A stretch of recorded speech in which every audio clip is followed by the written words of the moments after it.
Well, first of all, I really want to thank Brad Underwood. He puts the movie together every year, does a terrific job.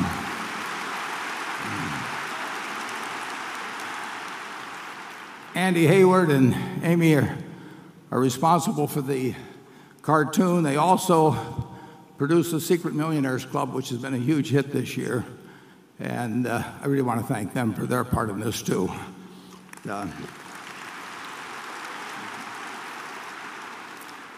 And finally, Carrie Sova, who puts this whole affair together. She's 4 months pregnant. She got her MBA, I think, yesterday. And in addition, she is the ringmaster for all of this. So let's give Carrie a terrific hand.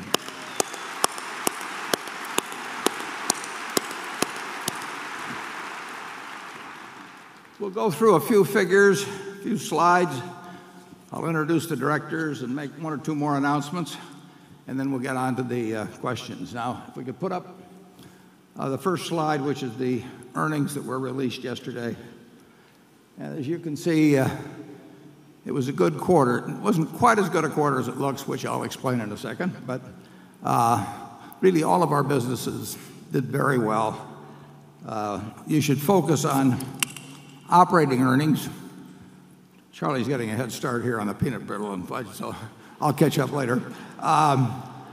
It was very good. It was a benign quarter in insurance, but our other businesses, particularly our big businesses, did quite well. And I don't remember whether we've ever had operating earnings of more than almost $8 billion, but in any event, it was quite satisfactory. Now, we'll put up slide 2. The insurance earnings were helped a bit. They were still terrific without these factors, but they were helped a bit by the fact that the dollar was strong, and that reduces the liabilities we have outstanding in foreign currency. So if we have losses we're going to pay in the future, and they're payable in pounds or euros, and the dollar appreciates against those currencies, we get a small benefit from that.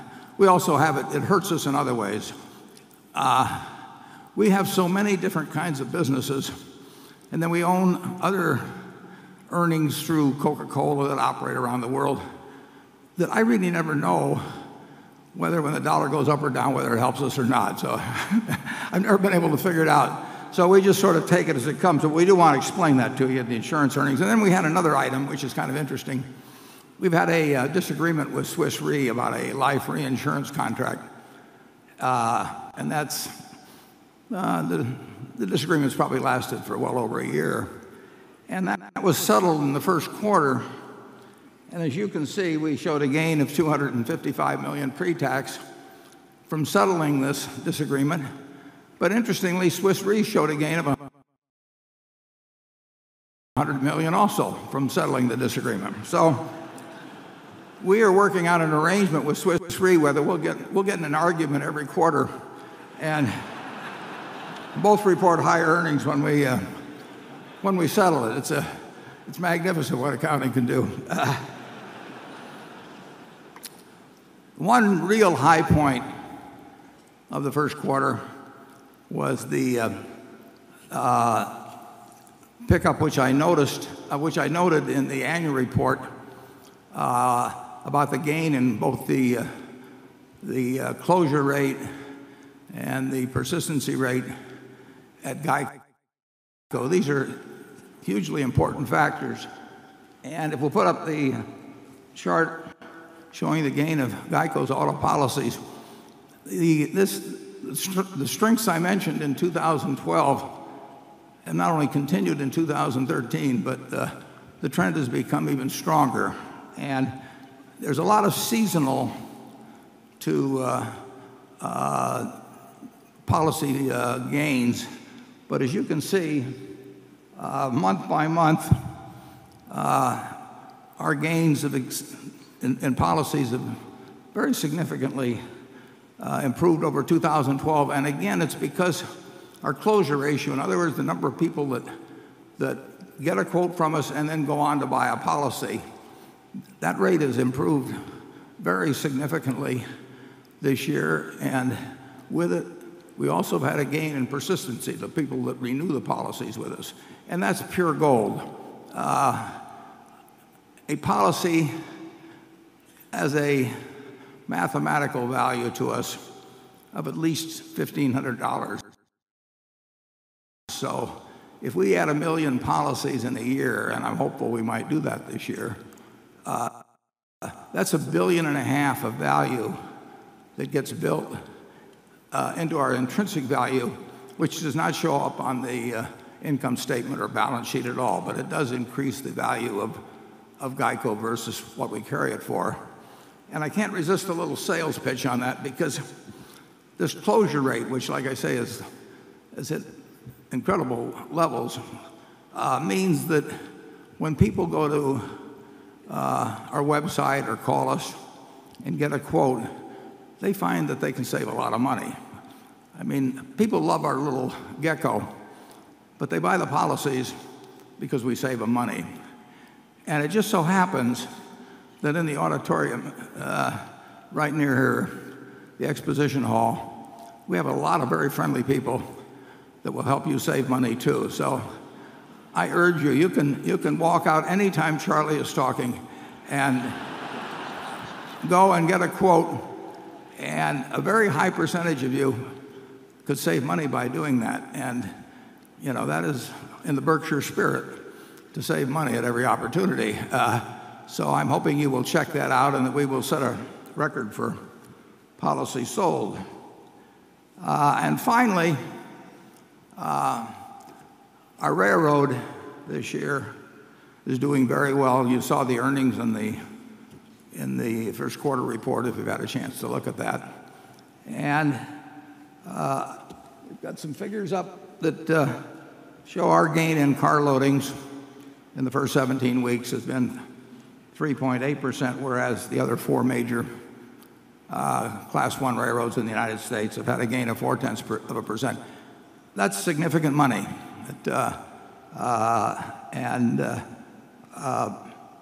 We don't have the Canadian railroads here that operate in the United States. They both come down, Canadian National, Canadian Pacific. But this is representative of what's been happening. We've been helped by the fact that fortunately a lot of oil has been found very, very close to our railroad tracks. And what better place to find oil? And so we've been moving a lot of that, and it's worked.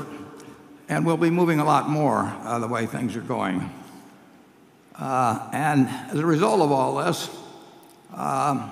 we now, we'll put up the next slide, we're now the 5th most valuable company in the world.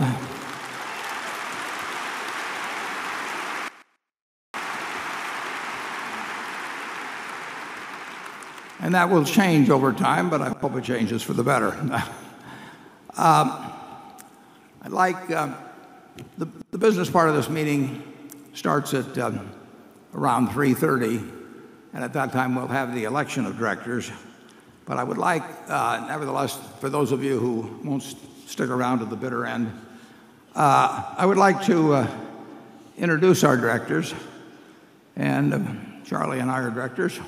And if our directors would stand and remain standing when I call your name, and no matter how strong the urge, withhold your applause until they're all finished standing, and then you can withhold your applause then if you wish to. But I plan to applaud. Okay. Howard Buffett, Steve Burke, Susan Decker. So just stand or remain stand. There we are. Okay. Bill Gates, Sandy Gottesman, Charlotte Guyman, Don Keogh, Tom Murphy, Ron Olson,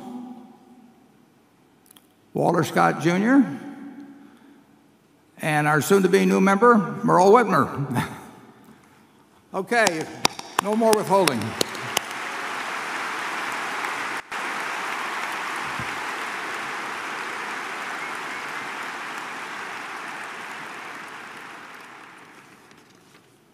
Now will start the questioning in just 1 minute, but there were one or two announcements to make. We did not put it in the annual report because we hadn't firmed it up yet. But tomorrow at Borsheim's, our friend Ariel Singh will be available to play table tennis with any of you foolish enough to challenge her. I met Ariel when she was 9, and she became the youngest women's table tennis champion of the United States. And then last summer she went on to the Olympics, and at the Olympics she won her first 2 matches, and she won more games off the woman that became the eventual Olympic champion than any other participant in that event. So Ariel will be out there tomorrow at 1 o'clock, and if you're courageous, you'll show up with your paddle and end up looking like an idiot. One more introduction. I don't know whether we can get a spotlight on him or not, but Stan Lipsey retired this year as publisher of the Buffalo News, and as Charlie can attest as well as I, back in 1978, 79, 80, we had an enormous business problem in Buffalo News. We were locked in a competitive struggle, and we were not doing well, in part because we were operating under a tough judicial order for a while until it got reversed on appeal.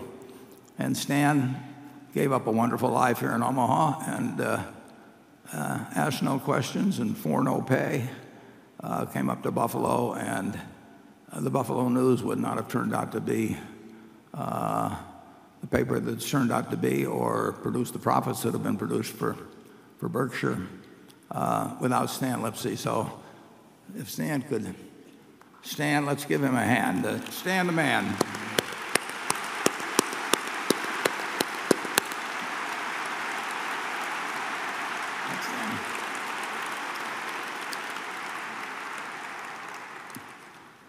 One other announcement, then we'll go to the question. It was announced a couple of days ago that we bought out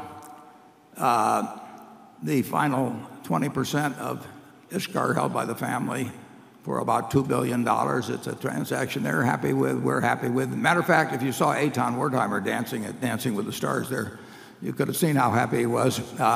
So we will now own 100% of Ishkar, but our relationship with the Wertheimer family will continue. It's been a sheer joy. The business has done terrifically. The people have behaved magnificently, and Ishkar will be part of Berkshire forever. So I want to thank Eitan and his family. And Eitan, are you here? Can you stand up? And your family? Right here. Let's have a light here in the front row. Okay.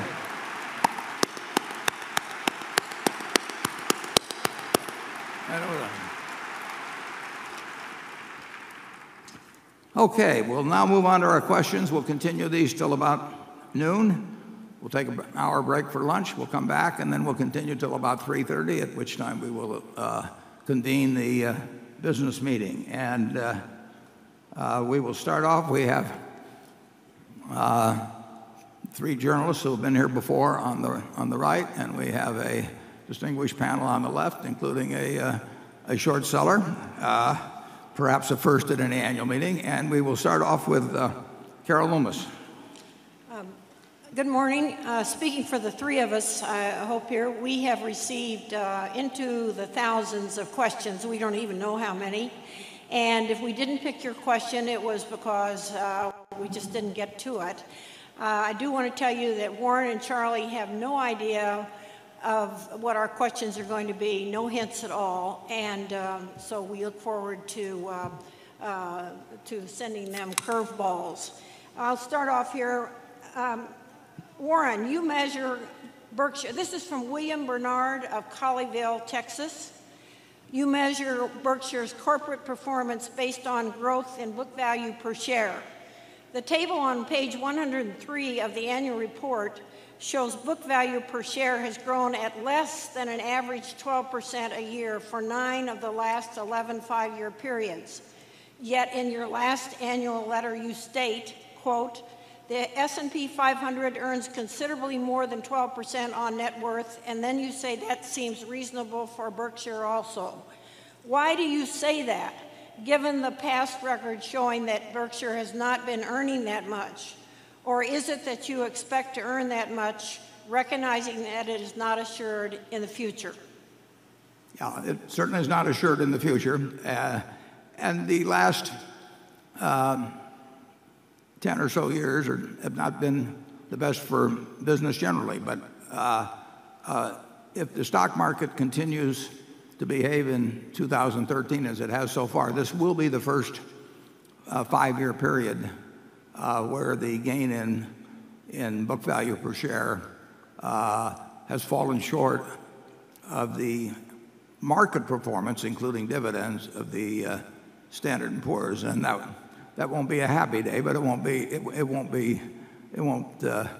totally discourage us, because it will be a period where the market has gone up in every one of the 5 years, and as we've regularly pointed out, we're likely to do better in down years, as we did in 2008, for example, which is the year that gets dropped this year. We're likely to do better in down years relatively than we do in up years. Charlie, how do you feel about the prospects of? I should point out, incidentally, that we use book value because it's a calculable figure, and it does serve as a reasonable proxy of the year-to-year change in the intrinsic value of Berkshire. If we could really give you a figure for intrinsic value and back it up, that would be the important figure. As I pointed out, if we gain 1 million policyholders at Geico, that actually adds $1.5 billion to intrinsic value, and it doesn't add a dime to book value. So there is a significant gap, which is why we're willing to buy in stock at 120% of book value. There's a significant gap between the two, but book value is a useful tracking device. I should point out also, I did this in the annual report in respect to Marmon, when we buy the ISCAR stock, which we pay about $2 billion for, the day we buy it, we mark it down in terms of our book value by roughly $1 billion. So $1 billion comes off our book value for making a purchase which we regard as quite satisfactory. And so there are these distortions that occur. But in the end, we have to do better for you than you would do in an index fund. And if we don't, we aren't earning our pay. And I think we'll do that in the future, but I don't think we'll do it every year, and we've proven that in the last few years. Charlie? Well, I confidently expect that Berkshire is going to do quite well over the long term, and I don't pay much attention to whether it's 5 years or 3 years, or I think we have momentums in place that are going to do okay. Of course, we won't do as well in the future in terms of annual gain averaged out, because our past returns were almost unbelievable. So we're slowing down, but I think it'll still be very pleasant. At 89, Charlie is not really concerned about this stuff year to year. I mean, he's taking a longer range view. I'm trying to take care of my old age, which might come on at any time. I haven't noticed it. Okay. Jonathan Brandt is a newcomer to the panel. His area is the other than insurance aspects of Berkshire Hathaway, and I can assure you that no one has paid more detail. I played Johnny chess when he was about 4 years old, and I don't know, I must have been 40 or something at the time, and he kept insisting during dinner that we play chess afterwards, and we started playing, and of course he got me into some impossible position in a few moves, and I told his parents to put him to bed. So Johnny, I still have those kind kind of comebacks in me, so be careful what you ask. John Brandt. Good to see you, Warren. Question about ISCAR. What do you feel are the specific competitive advantages that ISCAR has over its primary competitor, Sandvik? And in turn, what advantages does Sandvik have over ISCAR as the larger player? Yeah. Sandvik is a very good company, and ISCAR is a much better company. The advantage it has is brains and incredible passion for the business. It's interesting to reflect on ISCAR because if you go back to, what would it be, 1951 or thereabouts, when Seth Wertheimer, who had come from Germany, was in Israel, started ISCAR. Just think of the prospect that was facing him. Here was a company like Sandvik, or in this country, Kennametal, or different countries, well-entrenched companies, well-entrenched, well-financed. And here's this fellow in Israel, 25 years old, and the raw material for these cutting tools comes from China. Isn't it? The raw material is in Israel. So everybody buys their tungsten from China, and they sell to customers that are using large machine tools throughout the world, but they're selling into heavy industry to a significant extent. So they're selling to people like Boeing or General Motors or big industrial companies in Germany, and there's no great locational advantage in terms of being in Israel doing this. But here's this 25-year-old fellow getting the tungsten from thousands of miles away, selling it to customers thousands of miles away, competing against people like Sandvik. And this remarkable business, ISCAR, comes from that. And there's no other answer you can give to your question when you see that result than to say that you have had some incredibly talented people who never stopped working, never stopped trying to improve the product, never stopped trying to make customers happy. And that continues to this day. And Sandvik is a very good company. I can tell you that based not only on the figures but on every other aspect of business observation that I possess, that ISCAR is one of the great companies of the world, and we feel very fortunate to own it and to be associated with their management. Charlie?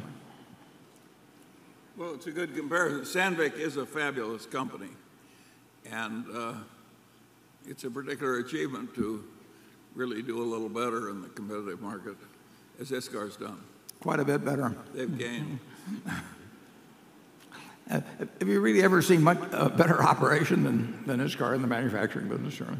It's the only place I was ever in where I saw nothing but robots and engineers working computers.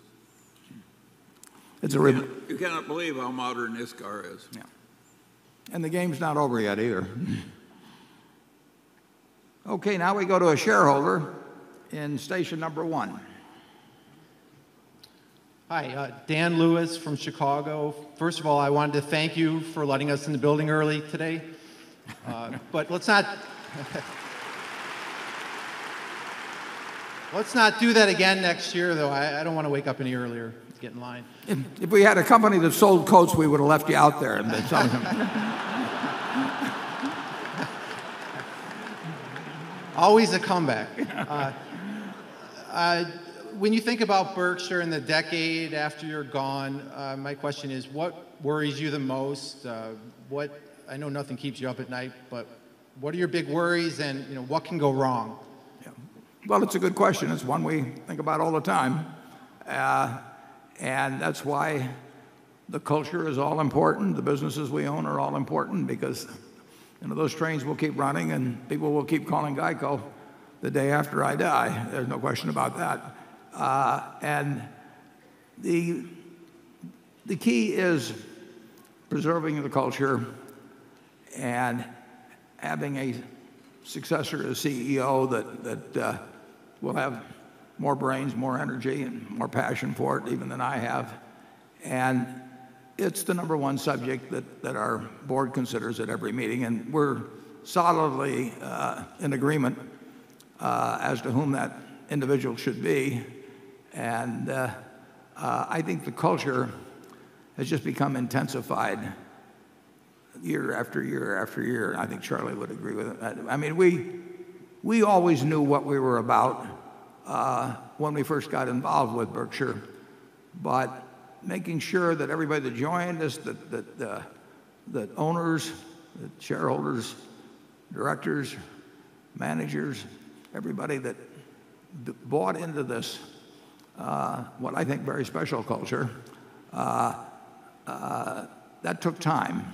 And but it is, I think it's really one of a kind now, and I think that it will remain one of a kind. I think that anything that came in, any foreign type behavior would be cast out, because people have self-selected into this group and into the company, and it would be rejected like a foreign tissue if we got the wrong sort of a person in there. We have a board that is especially devoted to Berkshire. We don't hold them by paying them huge amounts, may be noted.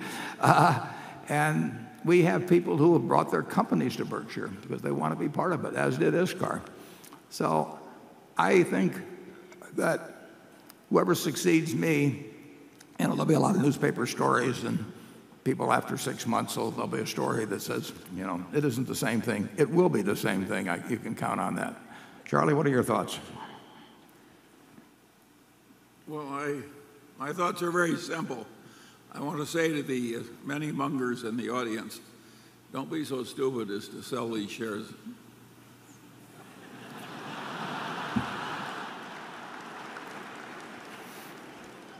That goes for the Buffetts, too. Okay, Becky? This is a question that comes from Ben Knoll, who happens to be the Chief Operating Officer at the Greater Twin Cities United Way. And he writes in that after the Heinz deal, there was a column that was written indicating that you had gotten the better end of the Heinz deal from your Brazilian partners. That column said that your return was likely to come from the preferred stock dividends, with the common equity portion being dead money.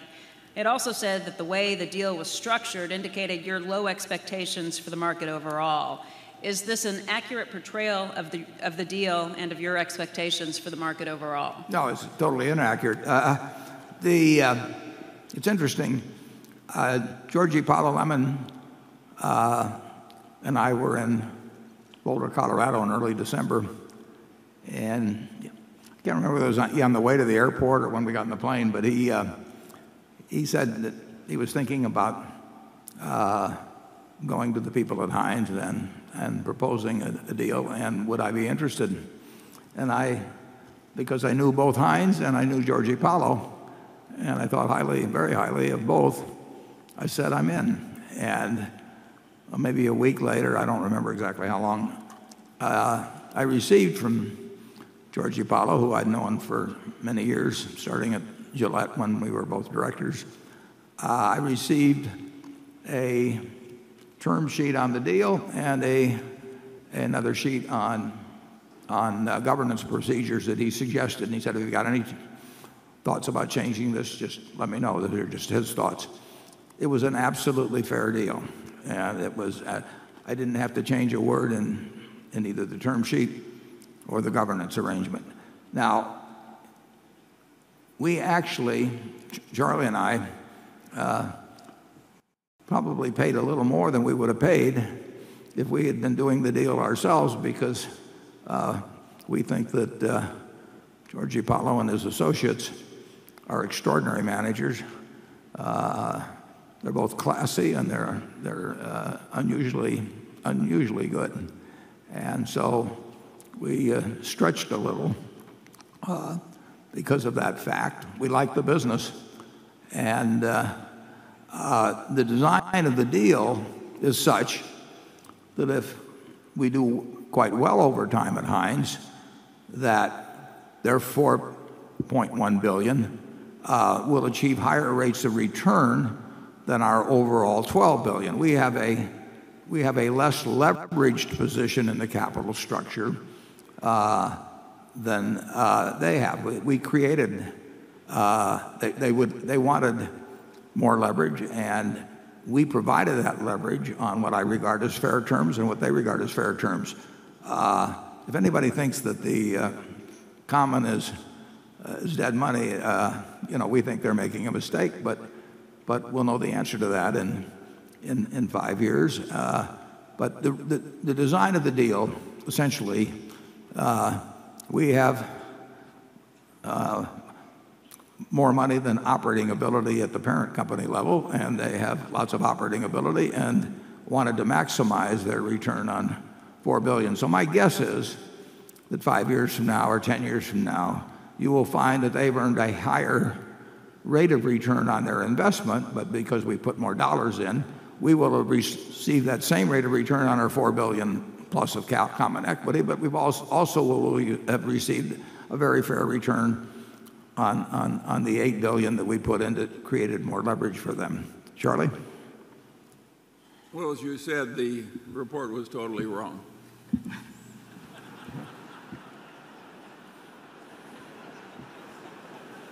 That'll teach them.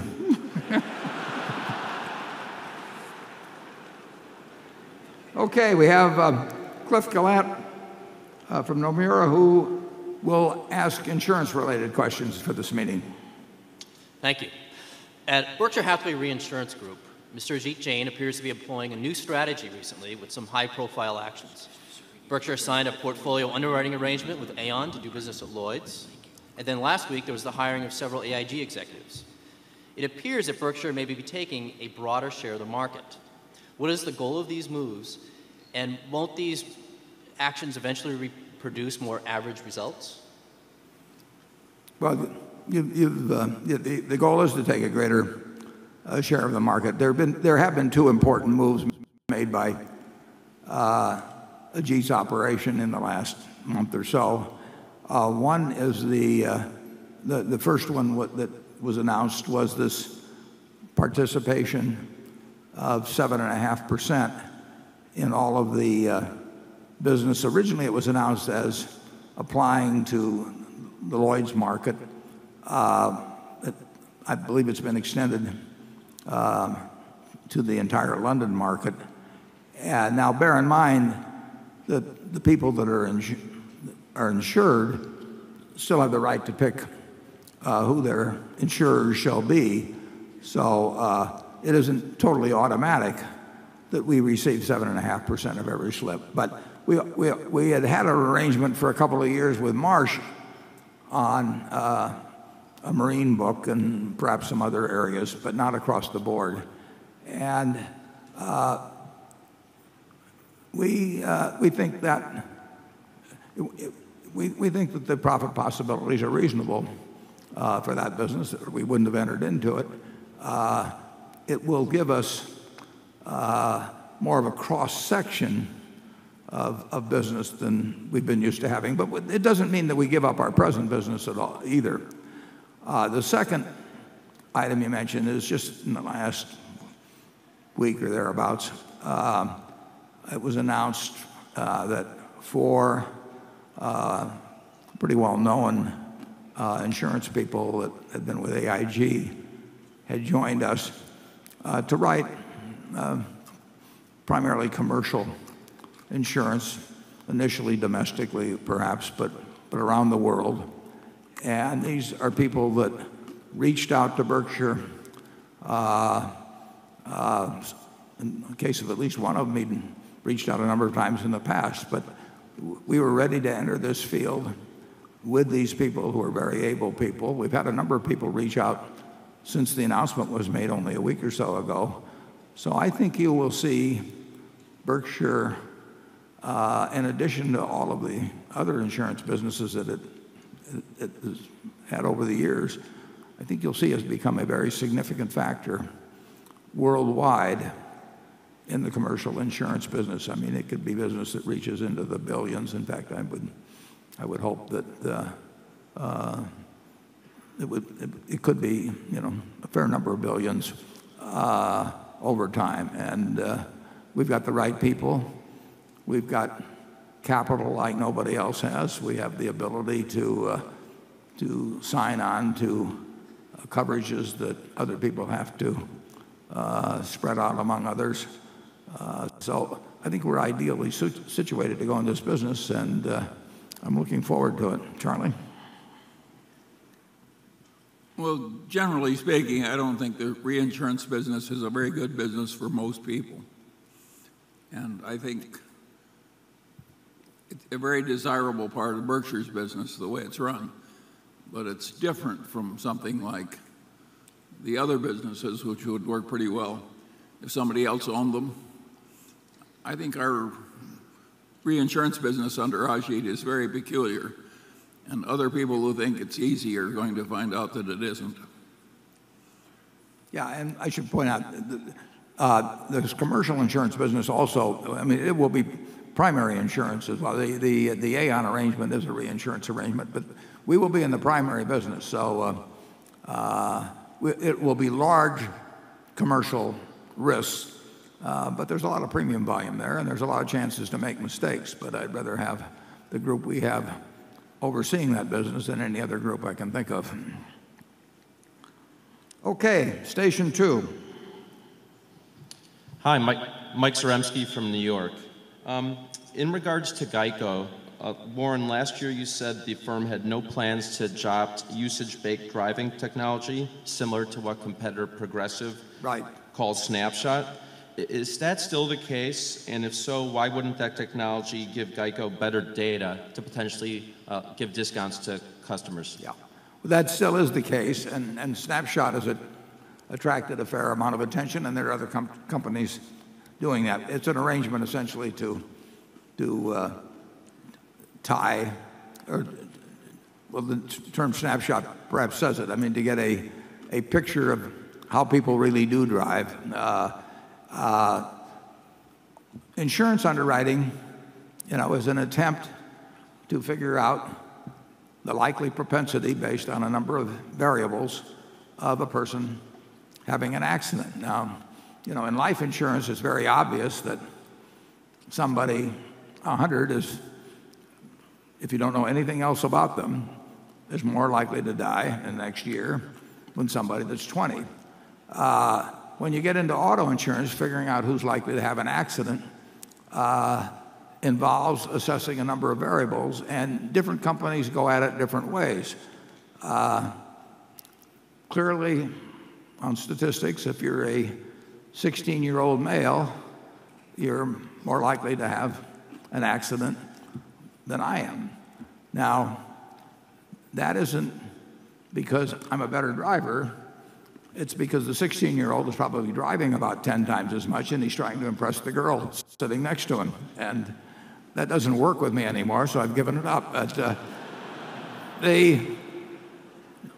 we ask a number of questions, and our attempt, as much as possible, is to figure out the propensity of any given applicant, or the possibility that they will have accidents. And there are a number of variables that are quite useful in predicting.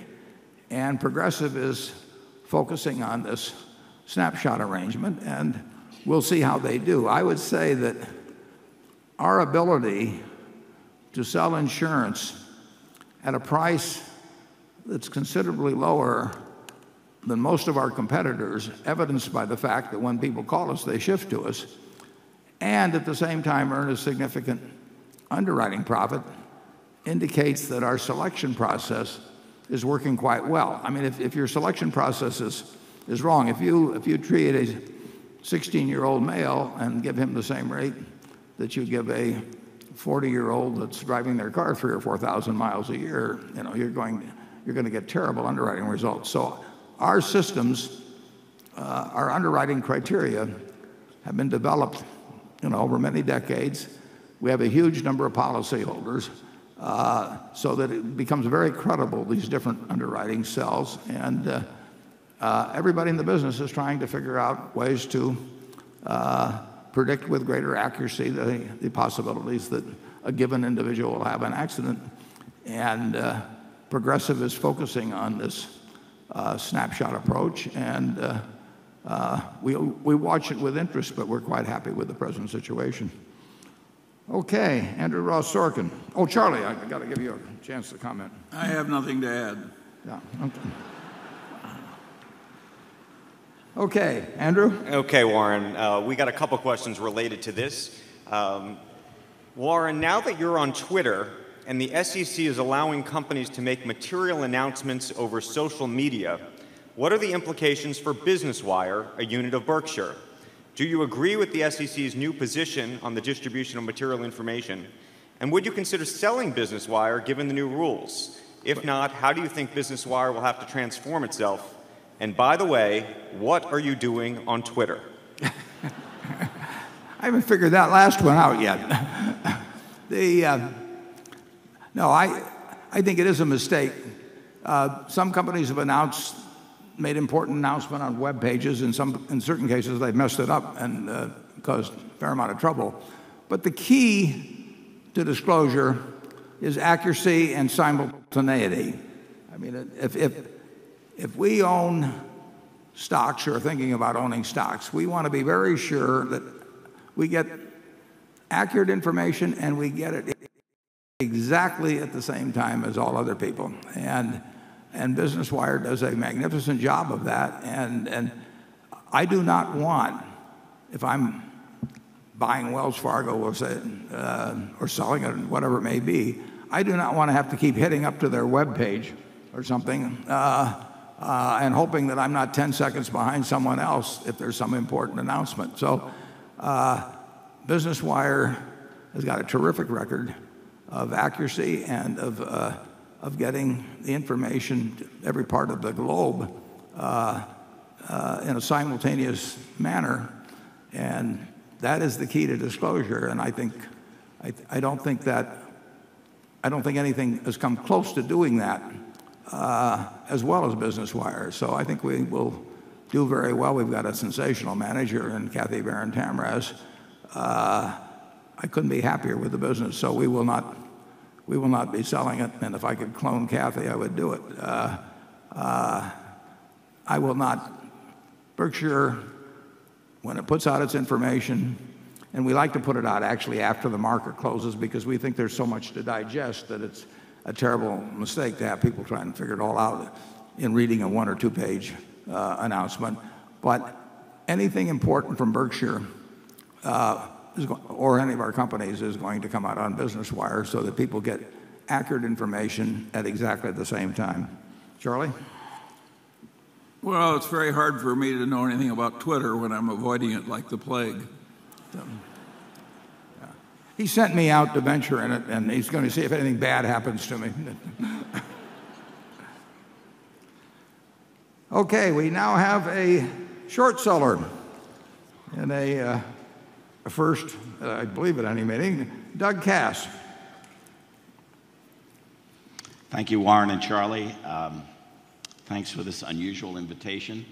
I'm honored, and I look forward to playing the role of Daniel in the lion's den in front of 45,000 of your closest friends and greatest admirers. You can bring your own crowd next year. I wouldn't know you have me asking the last question in the group, though.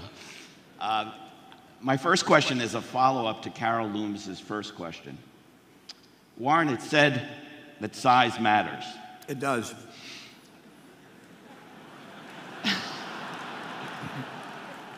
In the past, Berkshire has purchased cheap or wholesale. For example, Geico, Mid-American, your initial purchase of Coca-Cola. And arguably, your company has shifted to becoming a buyer of pricier and more mature businesses. For example, IBM, Burlington Northern, Heinz, and Lubizol. These were all done at prices, sales, earnings, book value multiples, well above your prior acquisitions and after the stock prices rose. Many of the recent buys might be great addition to Berkshire's portfolio of companies. However, the relatively high prices paid for these investments could potentially result in a lower return on invested capital. You used to hunt gazelles, now you're hunting elephants. As Berkshire gets bigger, it's harder to move the needle. To me, the recent buys look like preparation for your legacy, creating a more mature, slower growing enterprise. is Berkshire morphing into a stock that has become to resemble an index fund and that perhaps is more appropriate for widows and orphans rather than past investors who sought out differentiated and superior compounded growth? Yeah, there's no question that we cannot do as well as we did in the past, and size is a factor. Actually, it depends on the nature of markets too. There will be times when we'll run into bad markets, and sometimes there our size can even be an advantage. It may well have been in 2008, but I would take exception to the fact that we paid fancier prices in some cases than, say, in Geico. I think we paid 20 times earnings and a fairly good sized multiple of book value. So we have paid up, partly at Charlie's urging. We paid up for good businesses more than we would have 30 or 40 years ago. But it's tougher as we get bigger, and we've always known that would be the case. But even with some diminution from returns of the past, they still can be satisfactory. And we are willing. There's companies we should have bought 30 or 40 years ago that looked higher priced then, but we now realize that paying up for an extraordinary business is not a mistake. Charlie, what was you saying? Well, we've said over and over again to this group that we can't do as well in percentage terms per annum in the future as we did in our early days. But I think I can make the short seller's argument even better than he did. And I'll try and do that. If you look at all the companies that got really big in the past history of the world, the record is not all that good. If you stop to think about it, Rockefeller Standard Oil is practically the only one that, after it got monstrous, continued to do monstrously well. So when we think we're going to do pretty well in spite of getting very big, we're telling you we think we'll do a little better than the giants of the past. We think we've got a better system. We don't have a better system than writing up oil, but we have a better system than most other people. Yeah, in terms of the acquisitions we've made in the last 5 years, I think we feel pretty good about those, and overall, obviously including the Heinz. We are buying some very good businesses. We actually, as we pointed out, we own 8 different businesses that would each be on the Fortune 500 list if it was a separate company, and in a few months we'll own half of another one, so we'll have 8.5 in effect. Well, you haven't convinced me yet to sell the stock, Doug, but keep working. Section 3. Thank you. Jonathan Schiff, visiting from Macau, China. You briefly touched upon this, but on our side of the world, there's a lot of discussion about the US dollar status as the world's reserve currency. Sorry, there's some feedback. It's kind of weird. What would be the effect upon the US and the world economy if the dollar loses that status as a world reserve currency?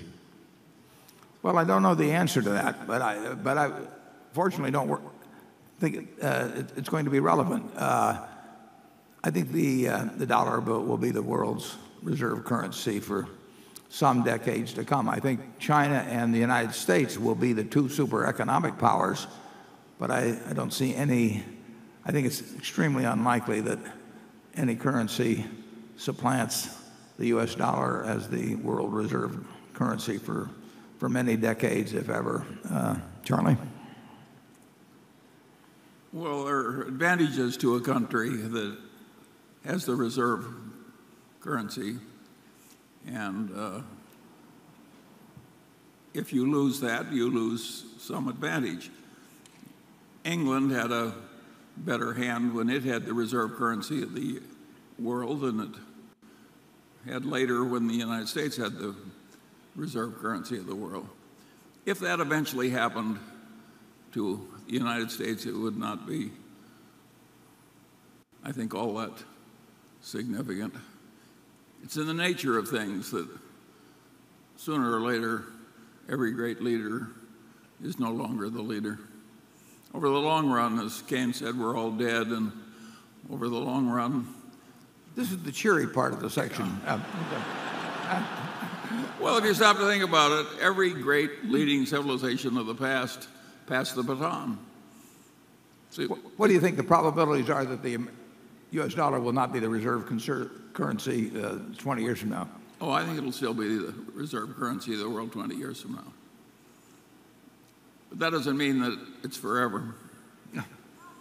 Okay, Carol. This question comes from John Constable of the Philadelphia area.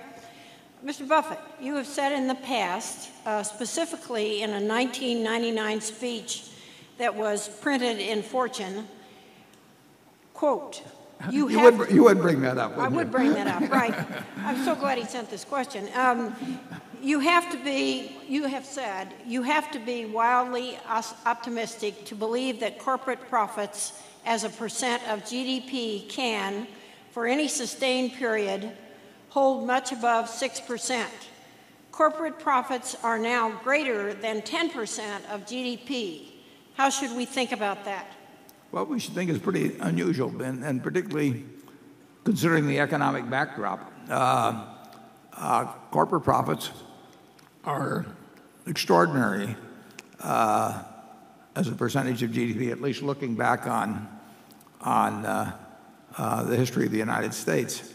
And what's interesting about it, of course, is that American business, to a great extent, is complaining enormously, or frequently anyway, about the level of the corporate income tax. Now, the corporate income tax is about half what it was 40 years ago as a percentage of GDP, yet, as you point out, corporate profits are at an all-time record as a percentage of GDP. So I would have you take with a grain of salt the complaint that American business is non-competitive because of our corporate income tax rate, which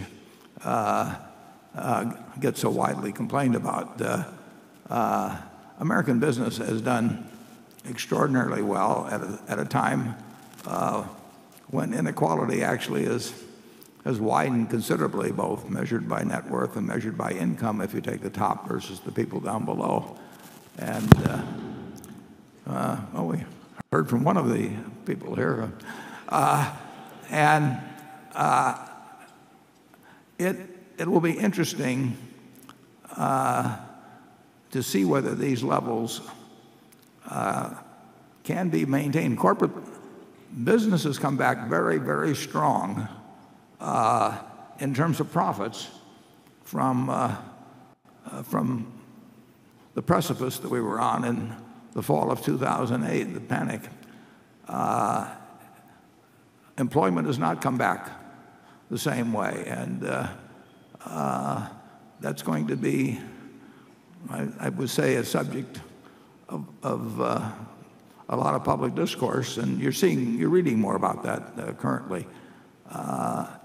If I had to bet on whether corporate profits would be 10% of GDP, and of course we're talking about profits that are earned outside the United States. I believe in that, in the figures you quote. I would say they're likely to trend downward, but I think that, of course, GDP will be growing, so that does not mean any terrible things will be happening to profits. Charlie, what do you think about that?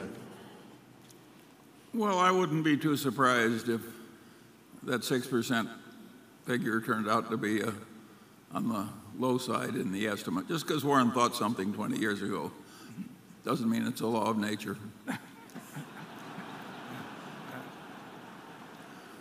We'll talk this over at lunchtime. How do you feel about 10%? Well, I'm a natural conservative on such items, but you've got to recognize that the stocks themselves are owned by a lot of endowments and pension funds and so on. So that figure doesn't mean that the world's becoming grossly more unequal. There's no automatic correlation between those two figures. You feel the corporate tax rate is too high? Well, I think when the rest of the world keeps bringing the rates down, there's some disadvantage to us if we're much higher. So I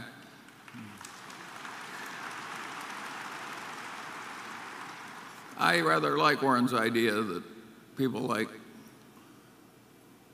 us should pay more, but the corporate tax rate I'm glad to have lower. Okay, he's the Republican, I'm the Democrat. Jonathan. Thanks, Warren. You probably have a couple of dozen direct reports from the multitude of non-insurance businesses that Berkshire owns, and this arrangement seems to work wonderfully for you. But I wonder if this could potentially pose a challenge to your successors. Adding smaller units like Oriental Trading and the newspaper group, even if they are economically sound transactions individually, could arguably add to the unwieldiness of the organization. How do you weigh the benefits of adding earnings with the risk of leaving a less focused and harder to manage company for even highly capable successors? Yeah, I think my successor will probably organize things a little differently on that, Jonathan, but not dramatically so. And we'll certainly never leave the principle of our CEOs running their businesses in virtually all important ways, except for capital allocation. But I actually have delegated a few units to an assistant of mine, and my guess is that my successor will modestly organize things in a somewhat different way. I've grown up with these companies and with the people and everything, and so it's a lot easier for me to communicate with dozens and managers, sometimes very infrequently, because they don't need it. It just sometimes it's their own preference to some degree. And somebody coming in fresh would want, obviously, to understand very well, and that person will understand, in fact, understands now very well the major units. But you're right, when you get down to units that we have, some businesses that make, only $5 or $10 million a year or something like that, and my guess is that it gets rearranged a little bit, but that won't really make any difference. I mean, the real money is made by the big businesses. It will continue to be made by the big businesses and the insurance business, and a little change in reporting arrangements, maybe one more person at headquarters if they go crazy, will really take care of things. Charlie? Well, I think, of course, it would be unwieldy to have so many businesses, a lot of them small, if we were trying to run them through an imperial headquarters that dominated all the details. But our system is totally different. If your system is decentralization almost to the point of abdication, what difference does it make how many subsidiaries you have? Yeah, it's working pretty well now, Yeah, and it'll work pretty well afterwards, too. But my successor is not going to do things identically. It'd be a mistake. But the culture will remain unchanged, and the preeminence of the managers of the operating units will remain unchanged. And then every now and then something comes along and a change needs to be made. Sometimes it's through death or disability, and sometimes a mistake is made. But in the end, we're now trying to acquire companies that are at least at the $75 million pre-tax level. Incidentally, the best acquisitions, or to some extent the best acquisitions, certainly from my standpoint makes it easier, is these bolt-ons that I talked about in the annual report, in which we did, I think, $2.5 billion worth of last year, because they fall under the purview managers that we've got terrific confidence in, and they add really nothing to what happens at headquarters. And of course, the best bolt-ons of all are when we do buy out a minority interest. When we buy $2 billion worth more of ISCAR or $1.5 billion more of Marmon, with another $1.5 billion to come in the next year, that's adding earning power without it posing any more work. Those are the ultimate in bolt-on acquisitions, getting more of a good thing. Charlie, any more on that? Or? Well, if you start to think about it, if we're all that difficult, what we're doing now would be impossible, and it isn't. I'll have to think about that a little. Well, think of 50 years, 20 years ago, if they said to you, can you manage something this size with a staff of 10 or something in a little office in Omaha, people would have thought that's ridiculous. But it's happened, and it works. Well, we'll let it go at that. Station 4. Thank you. Scott Moore, Overland Park, Kansas. With the Fed buying $85 billion per month of mortgage securities and treasuries, what do you think are the long-run risks to this process, and how does the Fed stop this without negative implications? Thank you. Well, Charlie, you answered that yesterday in an interview, so I'll let you lead off. My basic answer is I don't know. Yeah. I might say I have nothing to add,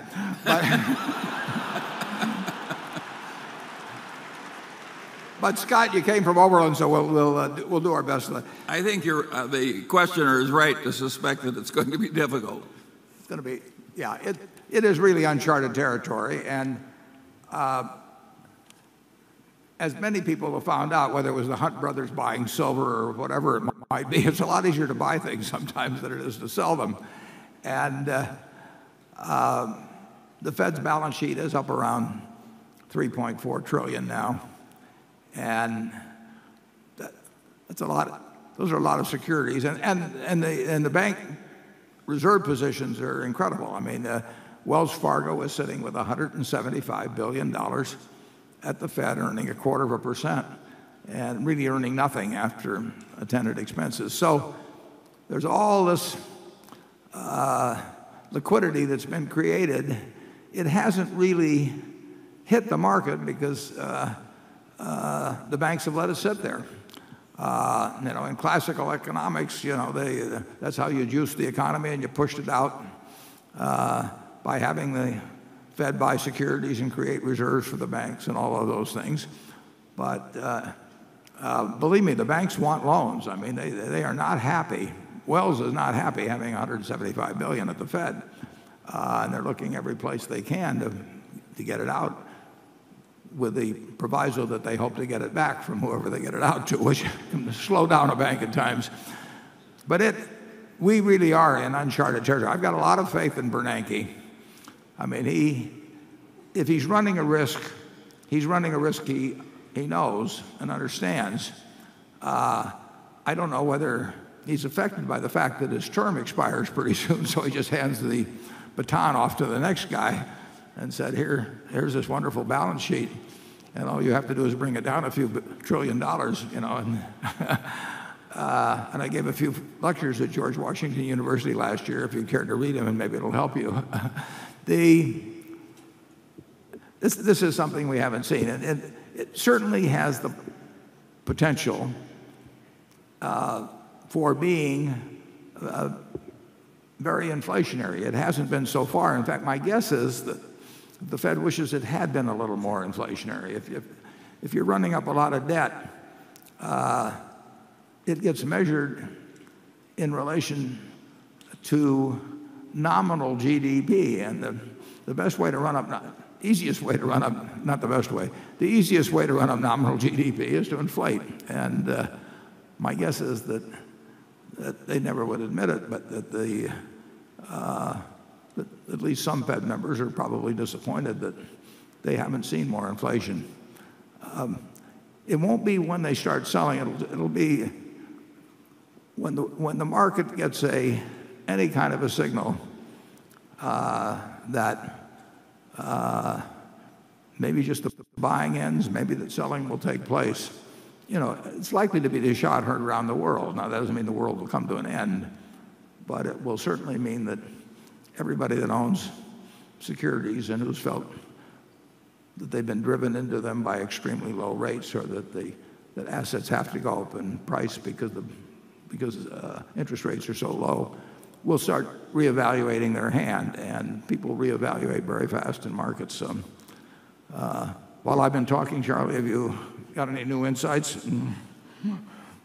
Well, generally speaking, I think that what's happened in the realm of macroeconomics has surprised all the people who thought they knew the answers, namely the economists. Who would have guessed that interest rates could go so low and stay so low for so long, or that Japan, a mighty, powerful nation, could have 20 years of stasis after using all the tricks in the economist's bag. So I think given this history, the economists ought to be a little more cautious in believing they know exactly how to stay out of trouble when they print money in massive amounts. It is a huge experiment. Yeah. What do you think the probabilities are that within 10 years you see inflation at a rate of 5% or higher a year? Well, I worry about even more than inflation. If we could get through the next century with the same results we had in the last century, which involved a lot of inflation over that long period, I think we'd all be quite satisfied. I suspect it's going to be harder, not easier, in this next century, and it wouldn't surprise me. I'm not going to be here to see it, but I would predict that we may have more trouble than we now think. Charlie says he won't be here to see it, but I reject such defeatism. Becky? This is actually a follow-up to the shareholder from Overland Park, the question that was just asked. This comes from Anthony Stares, who is in Lincoln, Nebraska, and he says, how has the Fed's zero-interest policy affected Berkshire Hathaway's various business segments? For example, has it helped or hurt their operations and profitability? Well, it's helped. Interest rates are to asset prices, sort of like gravity is to the apple.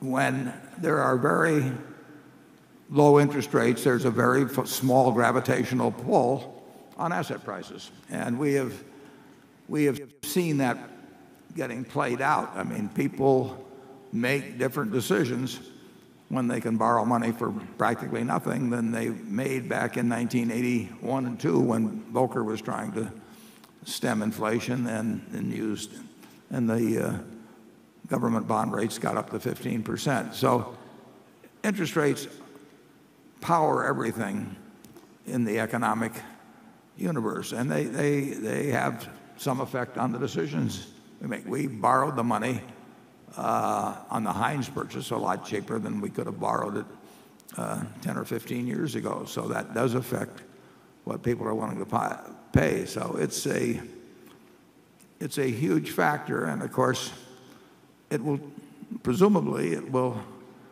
change at some point, although as Charlie's pointed out, in Japan it hasn't changed for decades. So if you wanted to inflate asset prices, bringing down interest rates and keeping them down. At first, nobody believed they'd stay down there very long. So it reflects the permanence that people feel will be attached to the lower rates. But when you get the 30-year bond down to 2.8%, you're able to have transactions take place. It makes houses more attractive. I mean, it's been a very smart policy, but the unwind of it, has got to be more difficult by far than buying. I mean, it's very easy if you're the Fed to buy $85 billion a month, and I don't know what would happen if they started trying to sell $85 billion. Now, when you've got the banks with loads of reserves there, that it'd certainly be a lot easier than if those reserves had already been deployed out into the real economy. Then you would really be tightening things up. But this is like watching a good movie as far as I'm concerned, and because I do not know the end, and that's what makes for a good movie. So we will be back here next year, and I will, or maybe in 2 or 3 years, and I will tell you I told you so, and hope you have a bad memory. Charlie? Well, I strongly suspect that interest rates aren't going to stay this low for hugely extended periods. But as I pointed out, practically everybody has been very surprised by what's happened, because what's happened would have seemed impossible to practically all intelligent people not very long ago.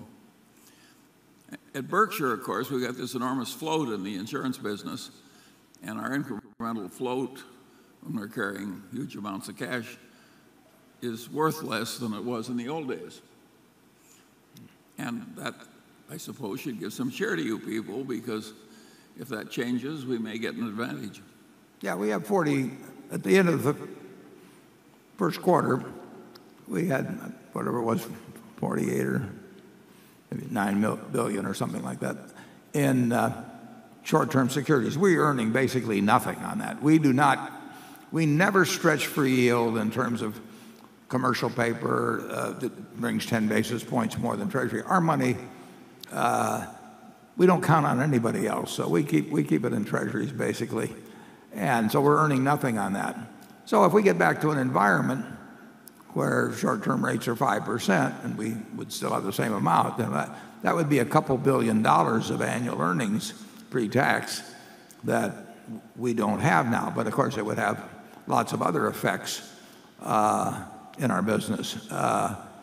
We have benefited significantly, and the country has benefited significantly by what the Fed has done in the last few years, and if they can successfully pull off a reversal of this without getting a lot of surprises, we'll have all been a lot better off. Cliff? Thank you. Cliff, incidentally, you ran a 2:40 last year, didn't you, in the marathon in Lincoln? I ran the Lincoln Marathon after the shareholder meeting. Okay, we've got incredible talent on this. I wanted to ask you more about the commercial insurance business in Berkshire's interest. Right. If the business is attractive, why not make an acquisition? Do you think that public company valuations are too high today? Yeah, there aren't too many commercial operations that we would want to acquire, big ones. It wouldn't do much. I mean, when we acquired Guard Insurance, it's workers' compensation, but it's a small acquisition. It's a good acquisition, but that is a commercial, in effect, underwriter that we acquired late last year. But if you look at the big ones,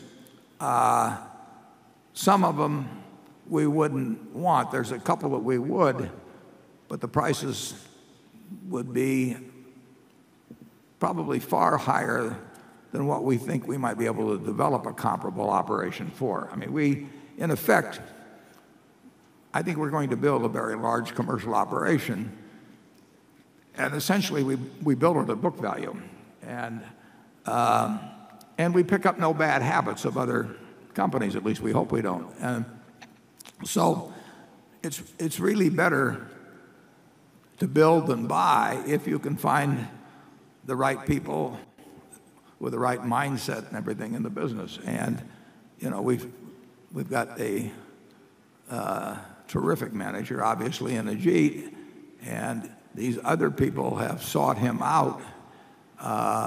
So I think if there were certain commercial operations, if we could have bought them at the right price, we'd have done it. But we've not been able to do that, so we will build our own, and I predict that we will have a good and significant commercial insurance operation in a relatively short time. Okay, station 5. Good morning. My name is Benjamin. I'm from Appleton, Wisconsin, and I had a question for you regarding unregulated digital currency such as Bitcoin. I was wondering what you think the significance of something like that showing up in the last few years is, and what you think that might mean for the future. Thank you. Charlie, I hope you know something about this subject because I don't know a thing. I know what he's talking about. I know what he's talking about, but I just don't know. I have no confidence whatsoever in Bitcoin being any kind of a big universal currency. That would certainly be my gut reaction, but I haven't really looked into it. But I'll put it this way: of our 49 billion, we haven't moved any to Bitcoin.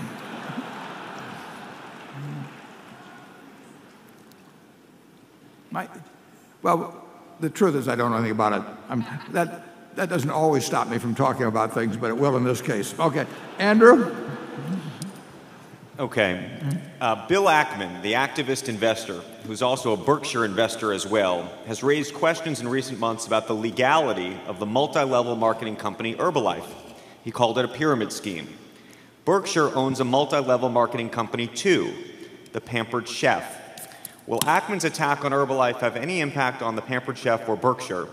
And do you believe Ackman's concerns are legitimate? How do you think about the debate over multi-level marketing companies and decipher which ones are legitimate and which ones are not? Yeah, I don't know anything. I've never actually even looked at a 10K of Herbalife, so I do not know about their operation. But I think the key, obviously, is whether a direct marketing operation is really based on selling product to would-be distributors of one sort and loading them up and instead of, in effect, selling it to end users. And a Pampered Chef is a million miles away from anything where the money is made in any way by selling to level A and then those people selling to level B and all that sort of thing. It is true that certain people, lots of people, get paid on the results, the selling results of other people that they recruit. But this business of loading up people with a couple of $100 or the package of something that they never sell, and that being sort of the main business, and I don't know anything about Herbalife on this. I do know about Pampered Chef, and that is not Pampered Chef's business. Pampered Chef's business is based on selling to the end user, and we have thousands and thousands and thousands of parties every week where people who are actually going to use the product buy it from somebody, and we are not making the money by loading up people and then having them leave the sales force and our profit coming from that. Charlie? I think that should be the distinguishing characteristic. If I were regulating the industry, I would look very hard at operations where thousands of people got their hopes as to earning a living by selling the product, invested their savings in buying a whole bunch of product that they didn't need themselves, and then sort of abandoning the hope and being left with the product, and the parent company the main company just going out and selling millions and millions of people on a dream that was not fulfilled. Charlie? Well, I think there's likely to be more flim-flam and selling magic potions than pots and pans. At our age, we're in the market, though, for any magic potions, if any of you have them.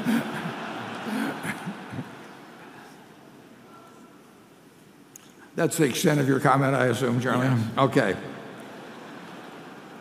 Doug. Warren. Doug. Warren.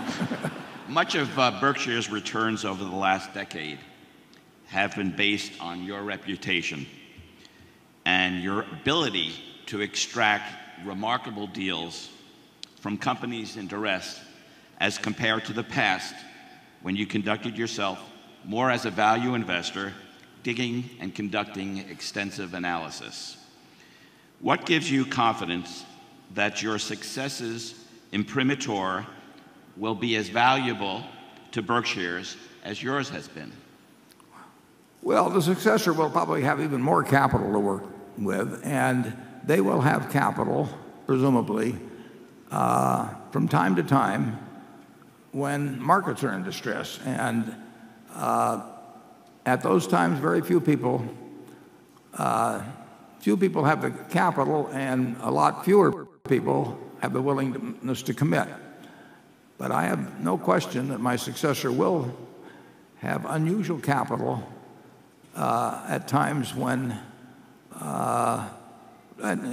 at turbulent times when the ability to say yes very quickly with very large sums sets you apart from virtually anybody in the investing universe. And I would not worry about that successor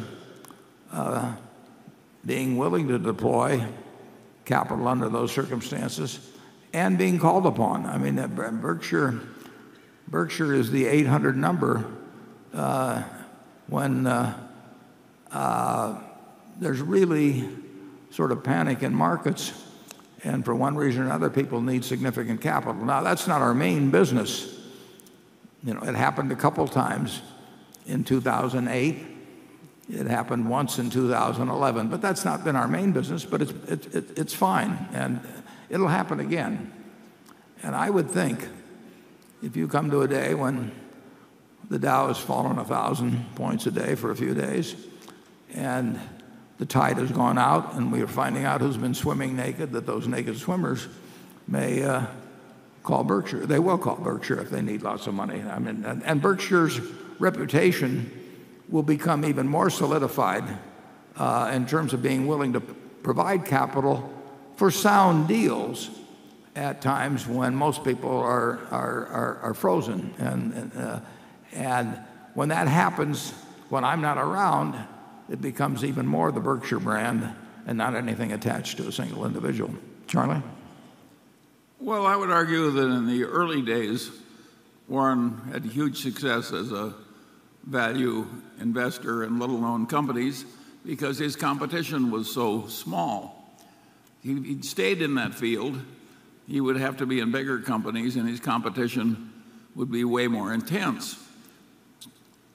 He's gotten into a field being a good home for big companies that don't want to be controlled in meticulous detail by headquarters, where there isn't much competition. So I would argue that he's done exactly the right thing, and it's ridiculous to think that the past is the thing he should have stayed in. Well, we will say, I think he's probably referring to something like the Bank of America transaction or Goldman Sachs and GE. And there will come a time in markets where large sums, I've gotten calls on other things too. Yeah, but other people are not getting the calls. Well, they don't have the money and they don't have the willingness to act immediately. And Berkshire will, those qualities will remain with Berkshire after I'm gone. In fact, in a sense, the area we occupy becomes more and more our own as we get even bigger, I would say, Charlie. That's what I like about it. Okay, station 6. Hi, my name is Andre from Beverly Hills, California. During very key events like the Sanborn incident, when you were buying C's, or when you were buying Berkshire stocks, you persuaded people to sell you their shares when they really didn't want to. What were your 3 keys to influencing people in those specific situations? Yeah, I don't think, you brought up Sanborn and you brought up C's, and I don't think the C's family, there'd been a death in the C's family. It was Larry C., wasn't it, that died? And he'd been the instrumental, I guess, grandson of Mary C. and the operator, and the rest of the family really didn't want to run the business. So it was put up for sale, and I didn't even hear about it until they'd had one other party, that I don't even know who it was, but that they negotiated a deal with and that it didn't go through. Charlie probably remembers this better than I do, but we certainly, the C family, and Charlie persuaded me to buy it. We didn't persuade them to sell it. Charlie? Yeah, we didn't buy anything from any unwilling sellers. No. And in Berkshire, we started buying that in 1962 in the open market. It had quite a few shareholders.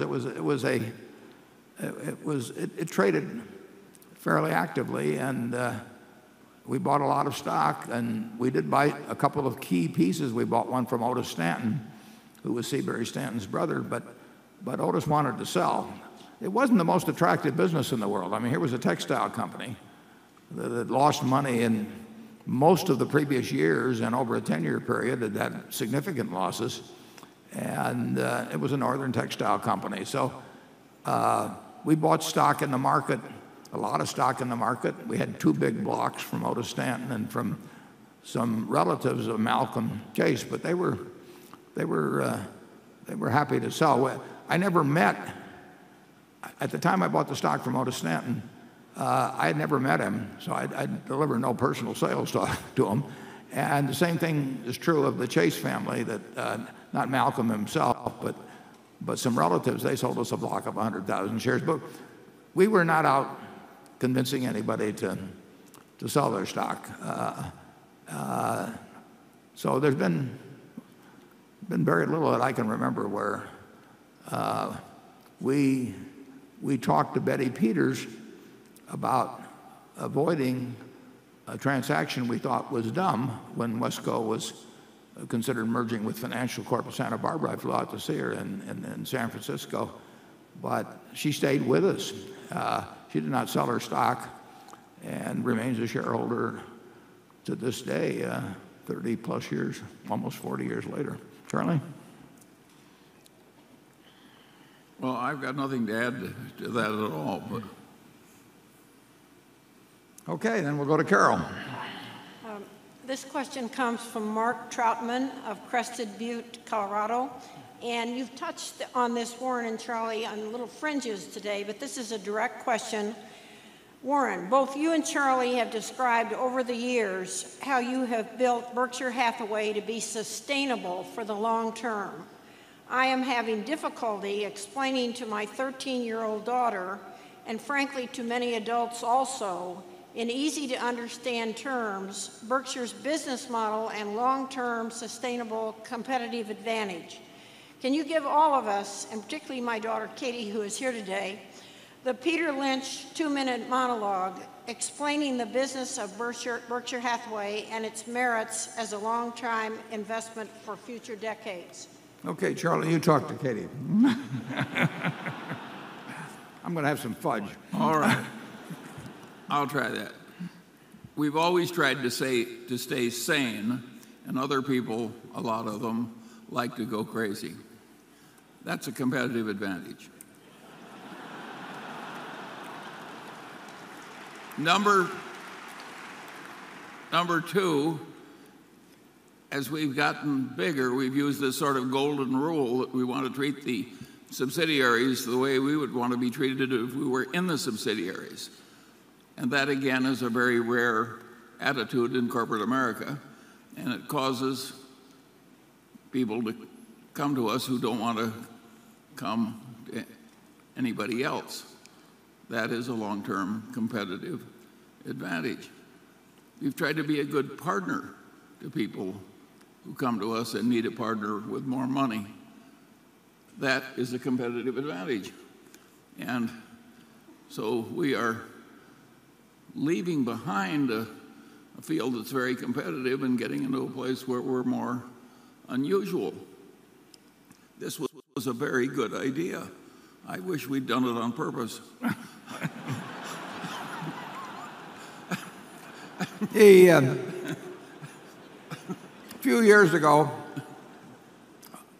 a person who's in this audience, I believe, came to me, and he was in his 60s, and he said that for about a year he'd been thinking about selling his business, and the reason he'd been thinking about it was not because he wanted to retire, and we very seldom buy business from people who want to retire. He didn't want to retire at all. He loved what he was doing, but he had an experience in buying a business a few years earlier from a family where he had known the fellow who had built it. The fellow had died, and then just everything bad started happening in the family, in the business, in the employees, everything else. So he really wanted to put to bed the question of what happened with his business. It wasn't that he really cared a lot about monetizing it or having the money. He just wanted to put his mind at ease that what he'd spent lovingly building up over 30 or 40 years was not going to get destroyed, or that his family would get destroyed if he died. So he said he thought about it a year, and he thought about it, and he thought, well, if I sell it to one of my competitors, and they would be a logical buyer. They usually are. That's why we have antitrust laws. If he sold it to a competitor, they would come in, and basically they would put their people in charge. They would have all these ideas about synergy, and synergy would mean that the people that had helped him build the business over 30 years would all get sacked, and that the acquiring company would come in like Attila the Hun and be the conquering people, and he just didn't want to do that to the people that had helped him over the years. And then he thought he might sell it to some private equity firm, and he figured that if he sold it to them, they'd load it up with debt, which he didn't like, and then they'd resell it later on, and then, so he would again have lost control. They might do the same thing that he didn't want to have happen in the first place in terms of selling it to a competitor or whatever it might be. So when he came to me, he described this, and he said, it really isn't because you're so attractive, but he says, you're the only guy left standing. I mean, you're not a competitor, you're not a private equity firm, and I know I will get a permanent home with Berkshire, and that the people that have stayed with me over the years will continue to get opportunities, and they will continue to work for me, and I'll get to keep doing what I love doing, and I won't have to worry about what will happen if something happens to me tonight. Well, that company's turned out to be a wonderful acquisition for Berkshire, and our competitive advantage is we had no competitors. And I think, well, we will see more of that. We've seen a lot of it over the years. We'll see more of it. Charlie, any? And I don't think you mentioned the fact of developing a shareholder base, too, that's different than, we do look at shareholders as partners, and, it's not something that a public relations firm wrote for us or anything of the sort. We want you to get the same result we get, and we try to demonstrate that in every way we can. Jonathan? I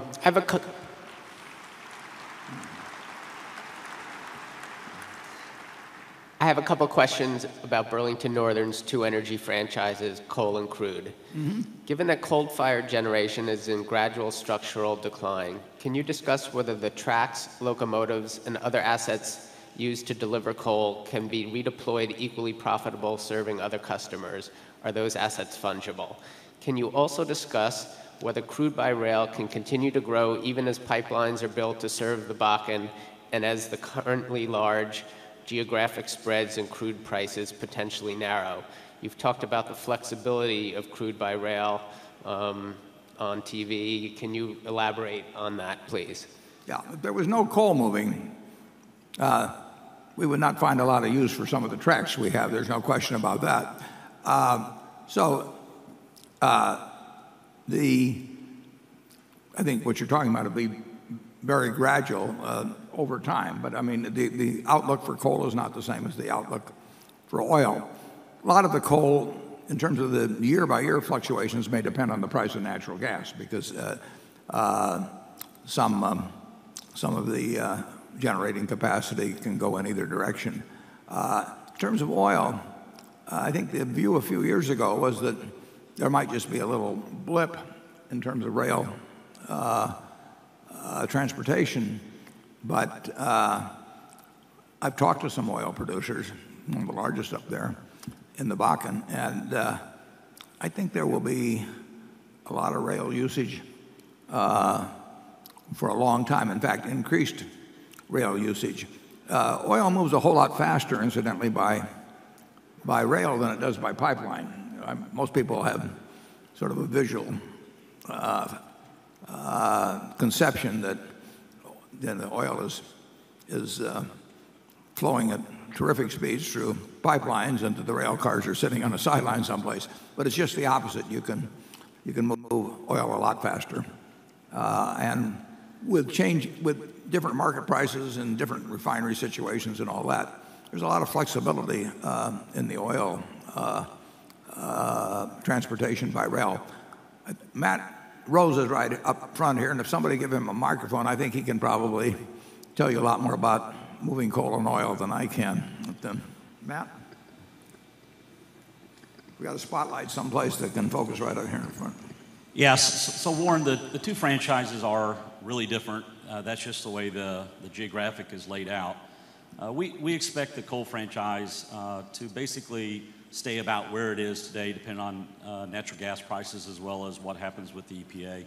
Our crude by rail, right now we have about 10 loading stations in the Bakken with about 30 destination stations. We're currently in negotiation looking at about another 30 destination stations. So it's really an exciting time. Right now we're handling about 650,000 barrels of crude a day. We think we'll be at 750 by the end of this year. And we see a pathway to 1.2 million to 1.4 million. When you think of the whole country producing 5 million barrels a day not long ago, that is a lot of oil. And of course, it isn't just the Bakken. The shale developments, they can open up a lot of things over time. But, okay, Station 7. Good morning, Warren and Charlie. My name is Bill Hensey, and I'm from Milwaukee, Wisconsin. I have a simple question. Back in 2009, you made a substantial investment in Harley-Davidson with a 5-year term at 15%. I noticed that note comes due in 2014. What are your plans or thoughts once that investment comes due? Well, what we'd like to do is not answer the mail and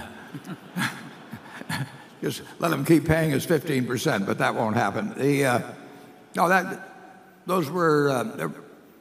a few private transactions during a period when the corporate bond market was basically frozen and received unusual terms, although the best terms those companies obviously could obtain at that time. And those deals are coming due, and I wish the 5-year deals had been 10-year deals. But that was a special time. And in effect, that's a depleting asset that we have that's left over from 5 years ago. We won't see anything like that for a while, but we'll see similar things at some point in the future. I mean, the world is given to excesses, and they have consequences, and we are always willing to act. I mean, we did not think Harley-Davidson was going to go broke. I mean, it was that simple. But, any kind of company that gets its customers to tattoo ads on their chest can't be all bad. I mean.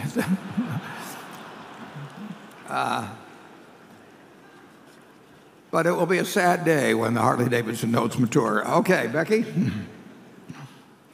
This question comes from Andishi Tazush, who asks, if Todd Combs and Ted Weschler, if they purchased stock in a company that you have reviewed before and did not believe to be a good investment, would you share your thoughts with them? I would probably not know they were even buying it until maybe a month after they'd started. They do not check with me before they buy something. I gave them each another $1 billion on March 31st, and I do not know whether they've spent the $1 billion or which stocks they bought. Now I will see it on portfolio sheets. I get them monthly, but they're in charge of their investments. They got one or two things that they're restricted on in terms of things that. For example, if we own a chunk of American Express, and under the bank holding company law, we would not be allowed to buy another share. So there's a couple of things like that restrictions they have. But otherwise, they have no restrictions on what they buy. They've bought things I wouldn't buy. I buy things they wouldn't buy. That's part of the investment process. I do not tell them how much to diversify. They can put it all in one stock if they want to. They can put it in 50 stocks, although that's not my style. They are managing money. And when I managed money, I wanted to be a free agent. If people wanted to give me the money, they could make the decision whether they wanted to give me the money. But once they gave me the money, and I had the responsibility for managing it, I wanted free rein to do what I wanted. And I did not want to be held responsible for things with my hands tied. And that's exactly the position we have with Todd and Ted. Now, it takes a lot of, it's an unusual person that we will give that kind of responsibility to. That's not something that Charlie and I would do lightly at all. But we thought they deserved the trust when we hired them, and we believe that more than ever after watching them in action for a time. Charlie? What can I say in addition to that? Okay. Cliff? Thank you. I wanted to ask a follow-up question about Snapshot at Progressive. Now, I realize that Geico's first quarter numbers are very good. Things are going very well at the company. But Progressive is claiming that the data is profound that they're getting from Snapshot, that they can give their best drivers 30% rate cuts, and those customers are still their most profitable customers. We have a lot of Geico policyholders here today. I'm sure they're very good drivers. Why shouldn't they go try Snapshot and try to save 30% or more? Why isn't Geico investing in what I think appears to be a credible underwriting tool and potential threat? Yeah, I don't think, but obviously Progressive disagrees with us, but I don't think their selection method is better than ours, and I would say that I might even feel that ours is a little bit better than theirs. But every company has a different approach to it. Peter Lewis, who runs Progressive, when he started the company, he told me the story himself. Emmy was a tiny, tiny little company. Came out of a mutual company, as you know. And he went in the motorcycle business. And the first guy that he insured, or the first loss that it was reported, came from some guy that was redheaded. And he just decided not to insure any redheads for a while. When you don't have very much money, you can't afford to experiment too long. Well, Peter learned that that was not a criteria, and he knew that, but he had fun telling the story. But all we're trying to do, if I'm looking out at all these people here, and I'm going to issue them insurance policies for the next year, I'm going to charge different rates to different people. And if I'm going to sell them life insurance, I'm going to charge different rates to them. If I'm going to sell them health insurance, I'm going to charge different rates. There's a different probability attached to each individual based on a whole lot of variables. And Progressive, before Snapshot, they had a different selection approach than Geico. And like I say, ours has worked very well, and we think it will continue to work well. And we are obtaining, under our selection system, we are obtaining a hugely disproportionate number of new policyholders compared to the growth in the market. So our rates are attractive, and our underwriting results are attractive. And we continue always to look for further ways, obviously, to refine the selection technique. But we don't do any of it lightly, because what we're doing now is working very well. And I just invite you to compare the Progressive results with the Geico results in the next 2 or 3 years. And I will, if we're wrong, I will be here to freely admit that we were wrong, but I don't think we will be. Okay, station 8. Oh, Charlie, do you want to add anything on that? Well, no, obviously we're not going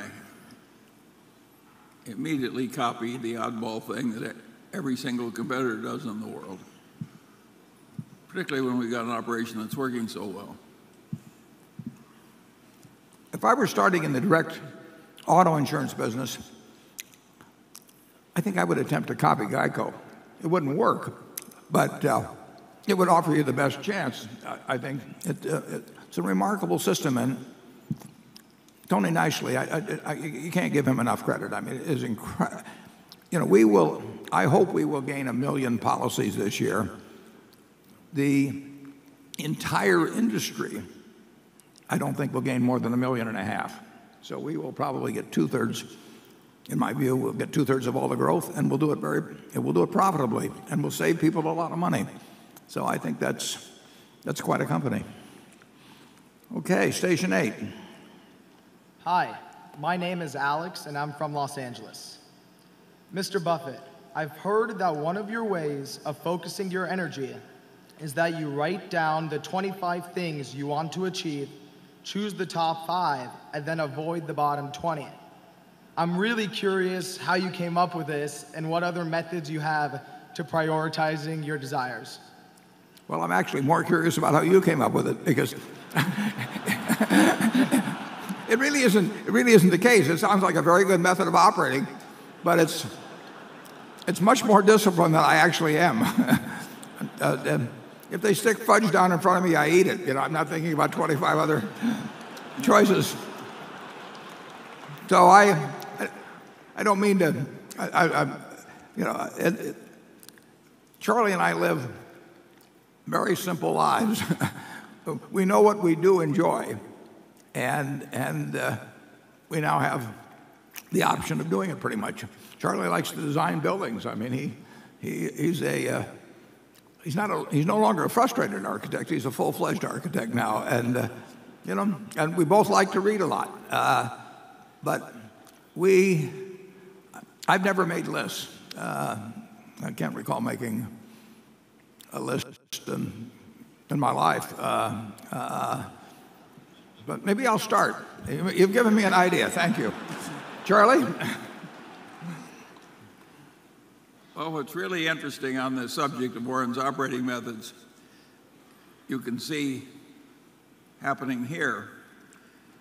We didn't know when we started out this modern psychological evidence to the effect that you shouldn't make a lot of important decisions when you're tired, and that making a lot of difficult decisions is tiring.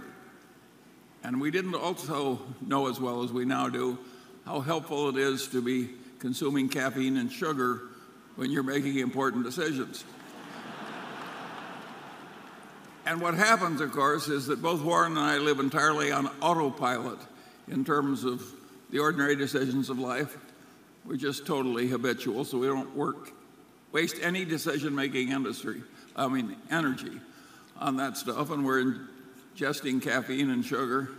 And it turns out, under the modern evidence, this is an ideal way to sit where Warren sits. And when he didn't know that, he just stumbled into it. Wow. When we write our book on nutrition, it promises to be a huge seller.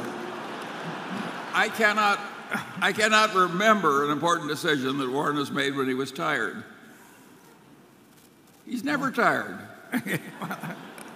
He sleeps soundly, and he doesn't waste time thinking about what he's going to eat. As you say, he just eats what he's always eaten. Oh, yeah, his style turns out to be absolutely ideal for human cognition. It looks peculiar, but he stumbled into something very good. Yeah. You can write the foreword to my next book. Okay. Andrew. This following question comes from a shareholder asked to remain anonymous. They write, I'm from Omaha, and I'm thrilled you bought our newspaper as a local citizen, but not so much as an investor in Berkshire. I read your reasons for acquiring newspapers, but it still doesn't make sense to me economically, given the downward trends in the industry. Don't you think there are other businesses with higher rates of return that you could buy? Why would you buy such a small business, since you always say you want to buy elephants? Please quantify exactly what rate of return you expect from the newspapers. Yeah, I would say that we will get a decent rate of return. Whether it's most of them, incidentally, have been bought, and they were either S corporations or partnerships of some sort. So they, compared to buying a Heinz, for example, or BNSF or something of the sort, they actually have a certain structural advantage in terms of the eventual return after tax, because we get to write off the intangibles we're purchasing. That affects the after-tax return compared to the pre-tax return that would come from this. But I would say that our after-tax return, with declining earnings, which I expect, would be at least 10% after tax. But I think, and it could well be somewhat higher. I think it's very unlikely that it would be significantly lower. And everything we have seen to date, and it hasn't been that long, but we have a number of papers now, would indicate that we will meet or beat the 10%. It doesn't have, it's not going to move the needle at Berkshire. The papers we have bought now, we're probably getting close to maybe having $100 million of pre-tax earnings, a good bit of which is a fair amount of which we get a favorable tax treatment on because they were bought from S corporations. And $100 million is real money, but it doesn't move the needle at Berkshire.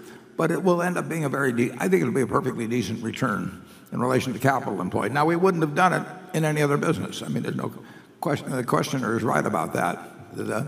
But it doesn't require an extra ounce of effort by me or Charlie or people at headquarters. We will get a decent return, and we like newspapers. And the one thing I'll promise to do with you is I'll be glad to give you figures annually as to how we are doing relative to investment. We are buying the papers at very, very low prices compared to current earnings, and we must do that because the earnings will go down. Now, the interesting thing is, of course, is that we see books from investment bankers on all kinds of businesses, and always the projected earnings go up in the book. A lot of times they don't go, in reality they don't go up.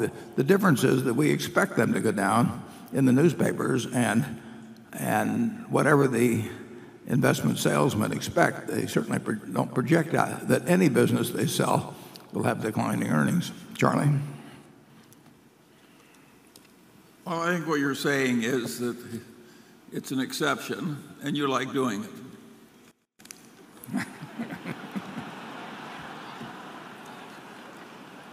I wish I hadn't asked. Okay. Doug. Sort of a lead-in to you, Doug. Warren, in a previous answer to a question, you suggested, I think for the first time, that when you're gone, and everyone here hopes that's not for a very long time. No one more than I. I thought you would say that. You're going to move, Berkshire will likely move to a more centralized style or approach to management. My question is, in the past, you've demonstrated a great deal of respect for Dr. Henry Singleton, the founder and longtime CEO of the diversified conglomerate Teledyne. You have written about Singleton, quote, Henry is a manager that all investors, CEOs, would-be CEOs, and MBA students should study.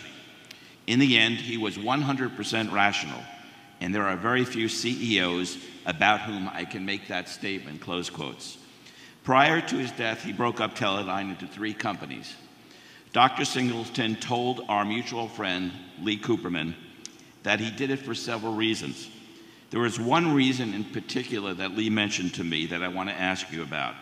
According to Singleton, Teledyne was getting very hard to manage for one CEO. What would you say about the Berkshire situation, given your company's greater complexity, size, and the management issues that you faced in the last few years? And what is the advisability of restructuring Berkshire into separately traded companies along business lines? Berkshire, to me, seems about the easiest company to manage imaginable. And if you took an earlier answer, and I understand why you did, to imply greater centralization after my death, there will be a tiny bit more, just in terms of the small companies. But I do not anticipate any change of any real significance. Now, Charlie knew Henry Singleton, and I think it might be interesting for Charlie to give you his views on what Singleton did right and eventually wrong. And I'll answer the last part of your question, though. First, breaking it up into several companies, I'm convinced would produce a poorer result. Certainly now, and I believe in the future. Charlie? Well, Henry Singleton was a genius who could play chess blindfolded just below the grandmaster level and never got less than an 800 on any complicated math or physics exam. And I knew him. He lived in my community. But he started as a conglomerate where he was very interested in reporting higher earnings all the time so he could keep the daisy chain going. And when he managed it on the way down, he bought in the stock relentlessly and very logically, like a great chess player should. But he managed those companies on a way more centralized basis than Berkshire has ever operated. And in the end, the great bulk of the enterprises he wanted to sell to us. And by that time he was ill and he really wanted to sell to us. And of course he wanted Berkshire stock. And we basically said to him, Henry, we love you and we'd love to buy your businesses, but we don't want to issue Berkshire stock. So I don't think you should get the idea that just because he was a genius, he did it better than we did. You know, he did in some ways because he understood these very high-tech businesses. But he played the public markets way better. I mean, we're not interested in doing that, actually. No, we're not. And he was incredible in that, and he made a fortune for shareholders who stayed with him. But to some extent, he looked at the shareholder group as somebody to be taken advantage of. And he issued stock like crazy. I'll bet he did at least 50 acquisitions where he wanted to use a very fancy price stock. He was playing the game of the 60s. And we actually have never wanted to get in that game. I mean, he promoted the stock. And he had the Litton Industries background on it. And it was a game that worked wonderfully if you didn't care about how it ended up. So we have not played that game. He was, in terms of wanting to get Berkshire stock, he essentially was going into the third stage of first issuing shares at overpriced things, buying it back very underpriced, and then he was going to sell it to us for more than it was worth. Yeah, exactly. In terms of our own stock. But he was an enormously talented man, and that cool rationality was to be admired. I like our system better. We're more avuncular than Teledyne was. Yeah, it's not the toughest test. Okay, station 9. Hi, my name is Kelly Morrell from New York. And I have a question. You've been both very outspoken on corporate and personal tax rates, as well as the trade deficit. And I'm wondering if you can elaborate on what the top 2 or 3 things you think both business leaders and policymakers should be focused on to preserve U.S. competitiveness. Well, I would say healthcare costs would be a big item. We're a country that spending, we'll say, you get different figures, but call it 17.5% or so of GDP.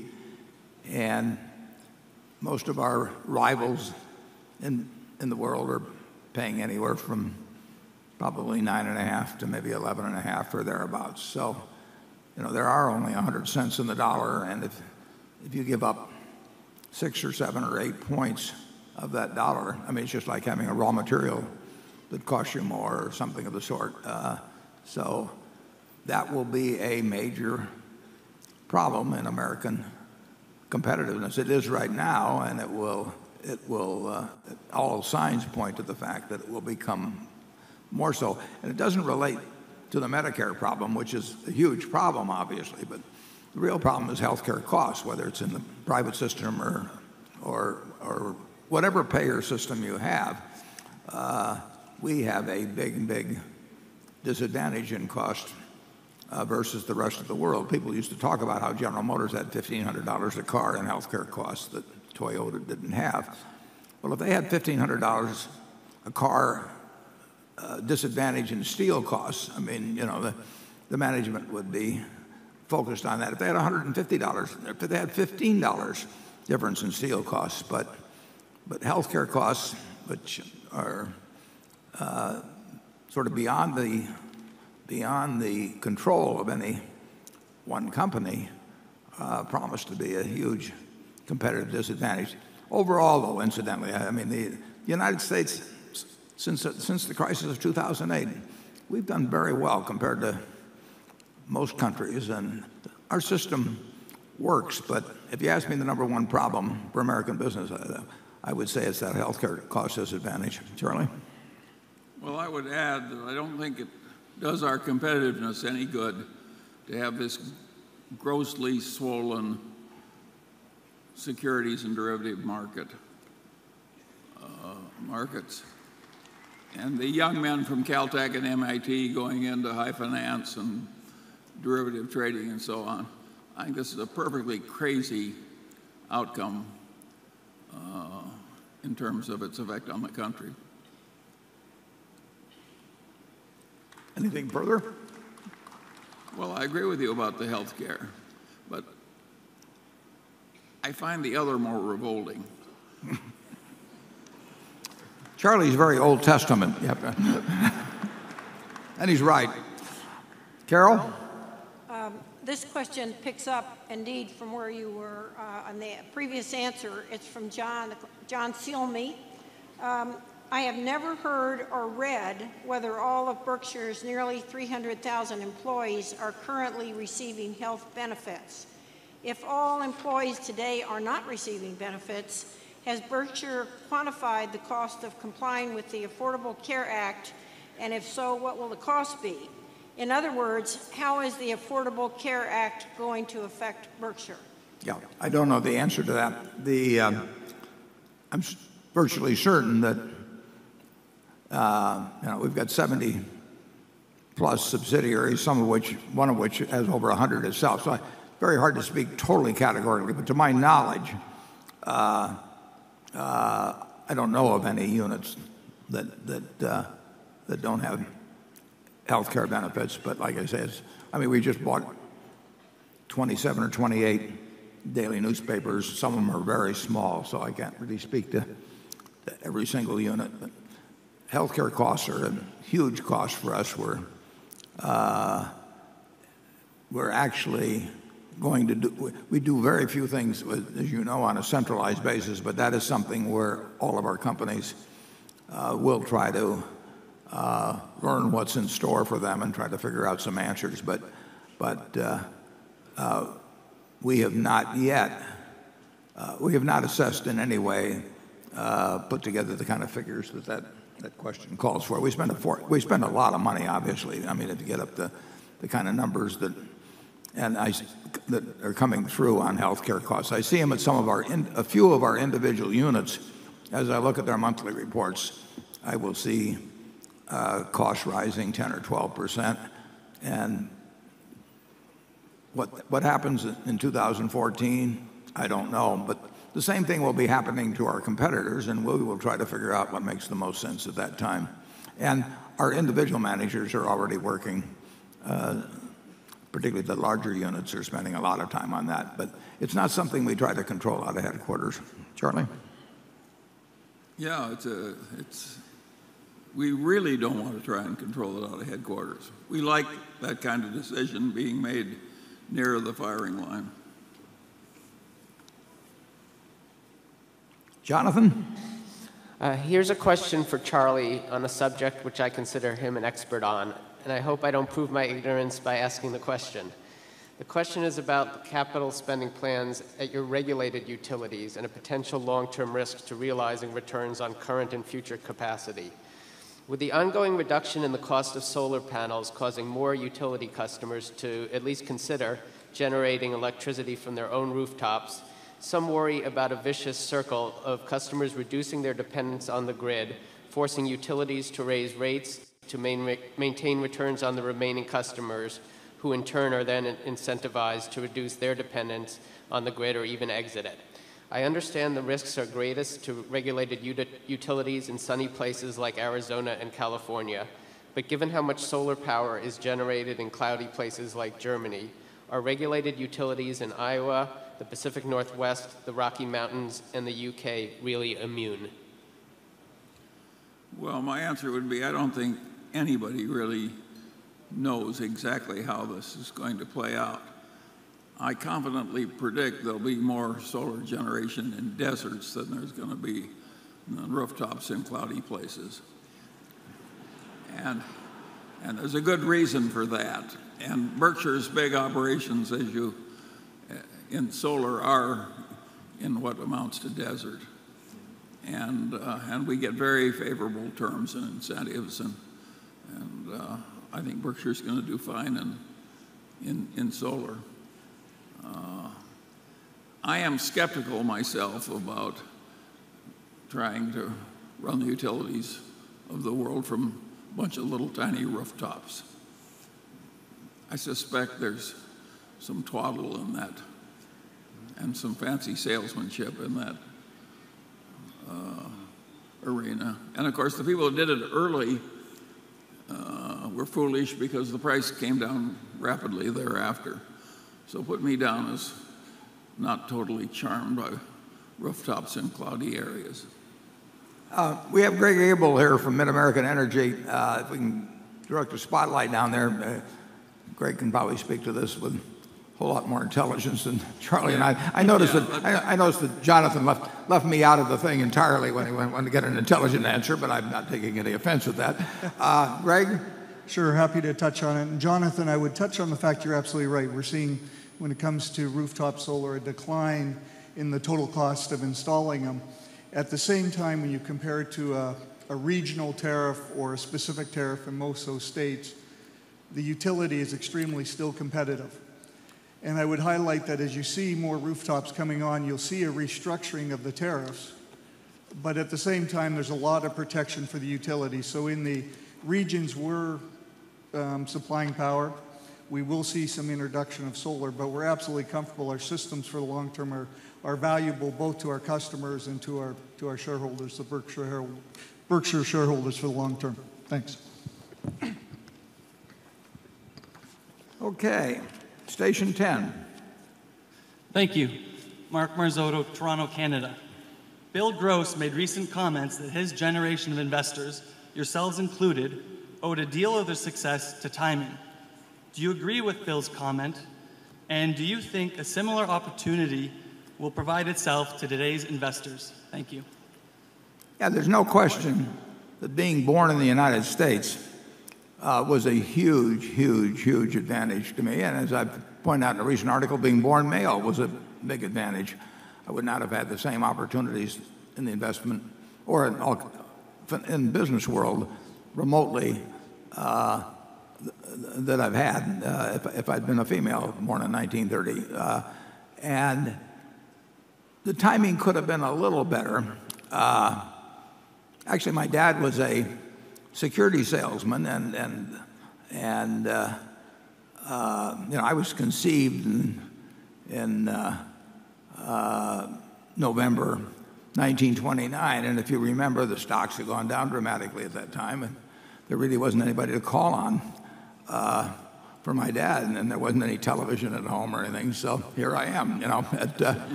so I feel myself very lucky that the crash of 1929 came along, and that also provided a decade, more than a decade, of people who were very turned off. Well, it was a decade of terrible business for quite a while, and then a decade or more of people that were turned off on stocks, just as we sort of had a decade like that in the past decade, going up to 2010 or so. A lot of people that had gotten turned off by stocks. So that was a favorable environment.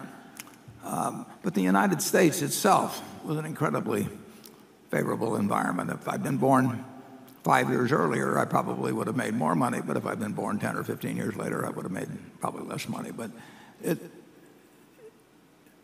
I envy the baby that's being born today in the United States. I mean, I think on a probability basis, that's the luckiest individual that's ever been born, and I think that they will do very well in life in all kinds of ways on a probability basis, better than existed when I was born. And I think they'll have opportunities to do very well in the investment field. It may not be as good a field as it was for me starting in 1951 or thereabouts, but it will be a very good field to operate in. The person that has a passion for investing, born today, coming of age 20 years from now, is likely, in my view, to do very well and to live far better than we live today, just as we live far better than John D. Rockefeller lived many years ago. Charlie? Well, the competition was very weak in your early days, and I don't think the competition is as weak now. So I think sure we got advantages from timing,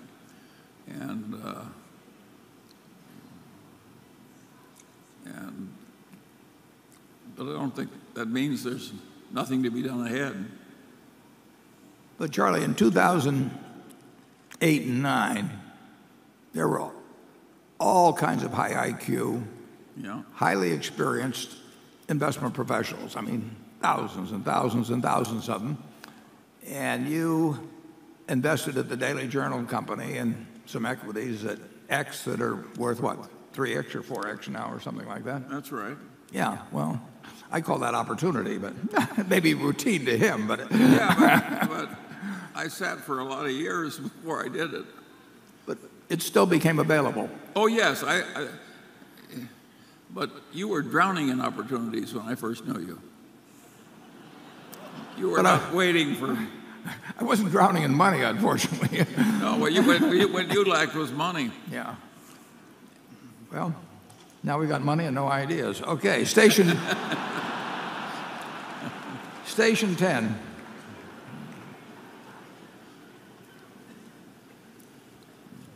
Station 10? Do we have a station 10? Let's take a look. Should be right over there. Hi. Hi. My name is Dexter Eng. I'm from Stafford, Virginia. I'm 30 years old, and I'm wondering what my life will be like in a few years, let alone 50 years from now. My question for both Mr. Buffett and Mr. Munger is, how do you think you've changed over the last 50 years? And if you could communicate to yourself 50 years ago, what would you tell them, one piece of advice, business or personal, and how would you do it in a way where your former self would actually heed it? Charlie, I'll let you answer that. Incidentally, I'll trade you places, so don't worry about your future. Yeah, we're basically so old-fashioned that we're boringly trite. We think you ought to keep plugging along and stay rational and stay energetic, and just all the old virtues still work. But find what you turned on. Yeah, you gotta work where you're turned on. I don't know about Warren, but I have never succeeded to any great extent in something I didn't like doing.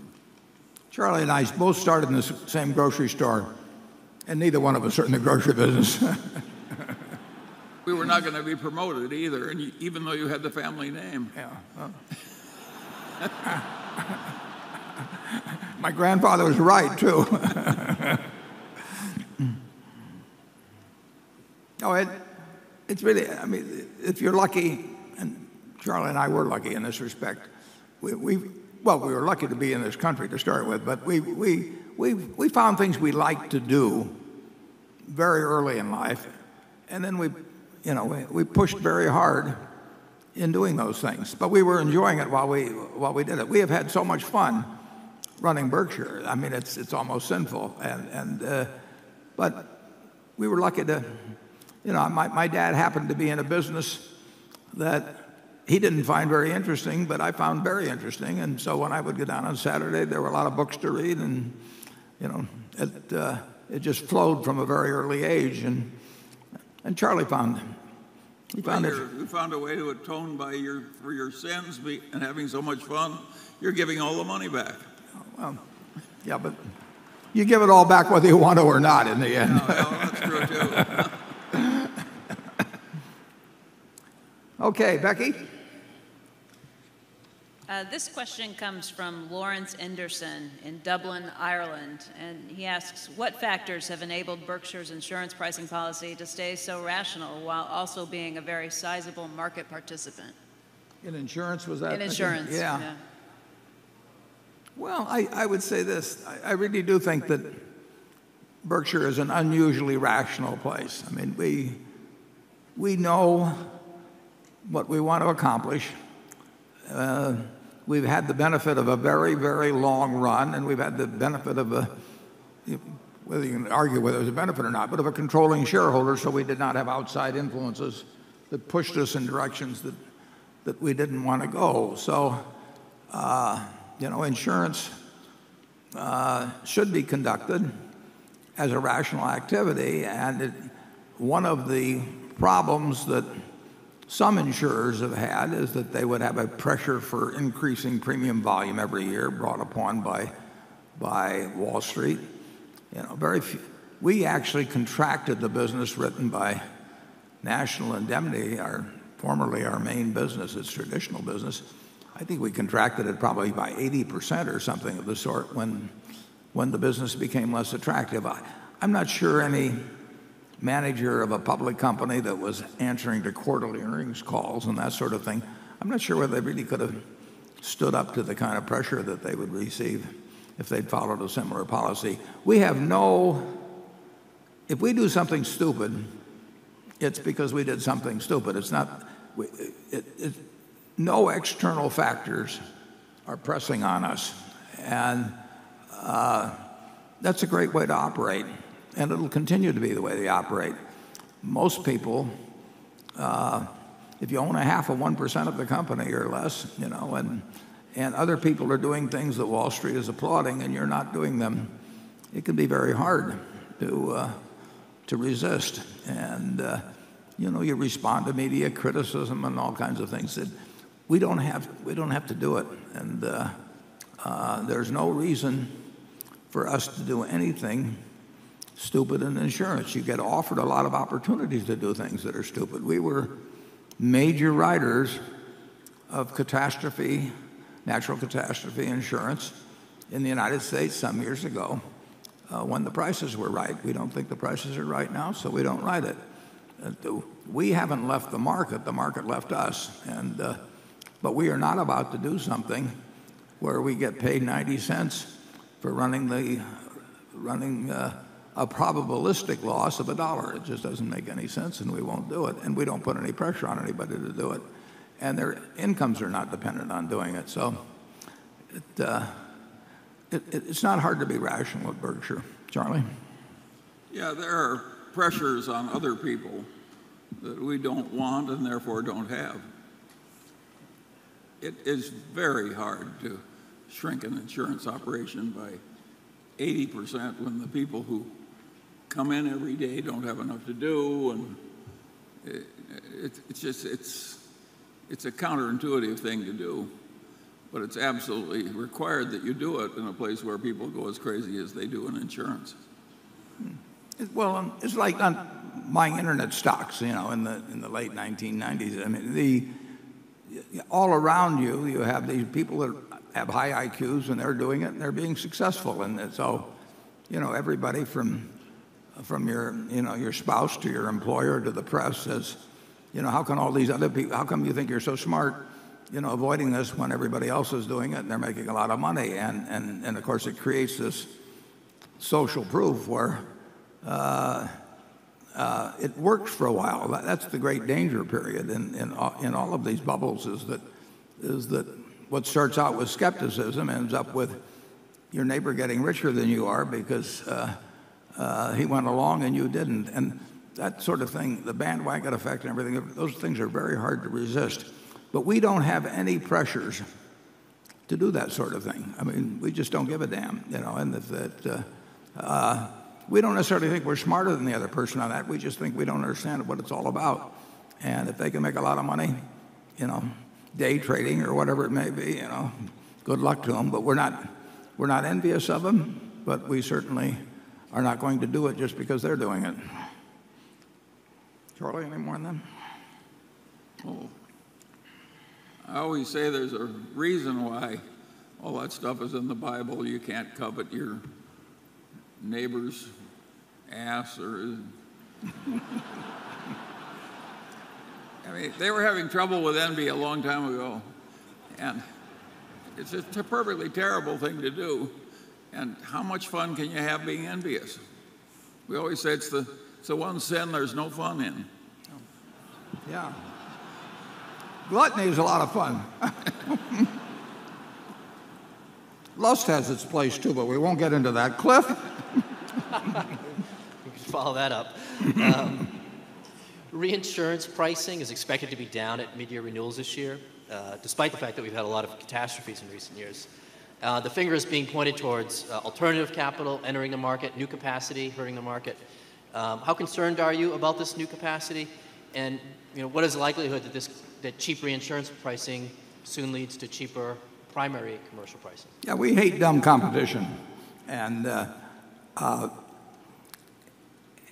hedge fund, managed money, but particularly hedge funds, have entered the insurance and more particularly probably the reinsurance business quite aggressively in the last few years. For one thing, it gives them a chance to have a beard, in effect, to operate in Bermuda or someplace where the tax rates are low and where they defer their own income from U.S. income taxes for a long time, and it's a perfectly respectable beard, and it can be sold to investors. And people talk about it,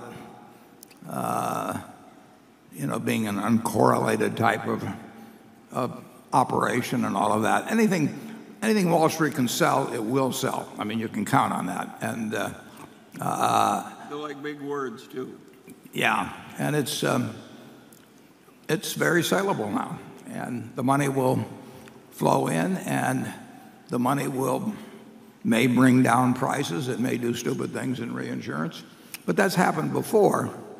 And in the end, we know what we're willing to do. We know what we think the prices should be, and we will do insurance business where we think that the odds favor us earning an underwriting profit, and if we can't do it, we'll watch for a while. You can't afford, to go along with the crowd in investment or insurance or a whole lot of other things, and it can be irritating to have a dumb competitor. I mean, if you've got a service station on a corner and you got a guy across the street that is willing to sell gas below full cost, you've got a terrible problem. That's why I got out of the gas station business a long time ago. But insurance, nice thing about it is the standby costs are not huge. So it's not like idling steel plants or something. So we were perfectly willing in the 1980s to have our expense ratio go up significantly because our volume went down so dramatically. And, it was a standby cost that was real, but it wasn't backbreaking, and we just waited for better days, and they came along. Yeah, and with our cranky, waited-out methods, we probably have ended up with the best large-scale casualty insurance operation in the world. Yeah, I think that's true. And, so why would we change? We never really anticipated it would happen, though. When we started in, that's true. Yeah, it just sort of evolved, but the principles were useful, and then we were very lucky in getting some sensational people. We've got Ted Montrose at Gen Re, we've got Ajit Jain, we've got Don Worcester, we've got Tony Nicely at Geico. I mean, we have just hit the jackpot in terms of the people, And they like the environment of Berkshire in which to operate because they do not get pressures to do dumb things, which they would get at many other places. Okay, station 11. Hi, my name is Susan Tilson, and I'm from New York City. I am a longtime shareholder, but this is my first time to Omaha. This is quite the little gathering you've got going on here. You just a few minutes ago, Mr. Buffett, mentioned that you enjoyed a lot of advantages as a male. I have 3 daughters, and I would like them to be able to go as far as their aspirations and hard work take them. I've noticed and applaud the fact that you've added women to Berkshire's board. But both the board and senior management at Berkshire still reflect the reality that in 2013, there are very few women holding the top jobs in corporate America. Do you see this as a problem? And if so, what should be done about it? Well, I do see it as a problem. And I've written an article in Fortune magazine, which if you go to fortune.com, I guess it's in front of the paywall. You can click on it. It's only 1,150 words or so. And you'll see my views on that. But there's no question that women throughout my lifetime, and for millennia before that, but have not had the same shot at many things in the world that males have. I mean, I had 2 sisters, as I pointed out in this article. Both here today, I believe, and a couple of years on each side of me, and absolutely as smart as I am, they more personable than I am. They got along with people much better than I did when we were young. Their grades were the same, but they did not have the same opportunities at all. I mean, nobody really wanted to limit them. Certainly, my parents loved them the same way as they felt about me, and they never would have dreamt of saying to them that, Warren gets all these opportunities and you don't. But it just existed. And, all my teachers in grade school, every one of them was a female. And the reason they were females is because they only had a few occupations open to them. So as a result, I had way better teachers than I sort of deserved for the pay level that existed in it, because all this talent was being compressed into a few areas. Well, a lot of improvement has been made, but there's still ways to go, and there is a pipeline effect. So, I mean, you couldn't change it all in one day if you wanted to, but on the other hand, that should not be an excuse for not changing at all. And then I also wrote about the fact that when people are placed in that position, they start believing it about themselves, so that they do not set their own objectives as high as their potential would indicate. And that's, I use the example of Katharine Graham, who I knew quite well. And she was, she was very, very intelligent. She was very high grade. She had all kinds of good qualities. But she had been told by a mother, and she'd been told by a husband, and she'd been told by society that women couldn't run businesses as well as men. And she knew it wasn't true, but she couldn't get rid of it. And she saw herself in this funhouse mirror. And no matter how hard you tried, you couldn't really get rid of the funhouse mirror. It just been there too long. And I kept saying, look at yourself in a regular mirror, and you'll see somebody who's very smart and very high grade and just as good as any male you'll find. Her stock went up 40 for 1 when she was CEO. She wrote a Pulitzer Prize winning autobiography, and to her dying day, at one level she knew she was the equal of the males around her, and at another level she couldn't get rid of that little voice inside of her that came from her mother and came from all of society that said, you should take care of the garden and let the males do all the important work. So both the exterior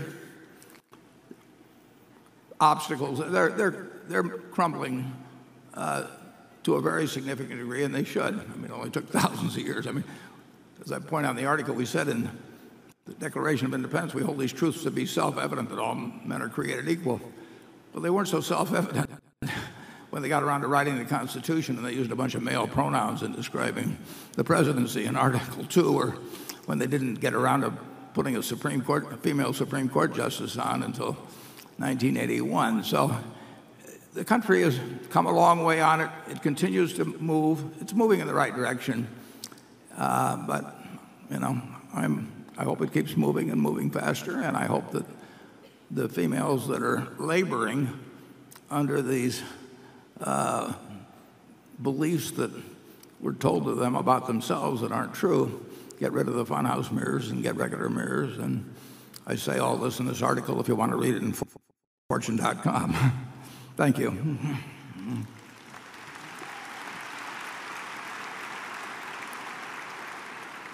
Okay, Andrew.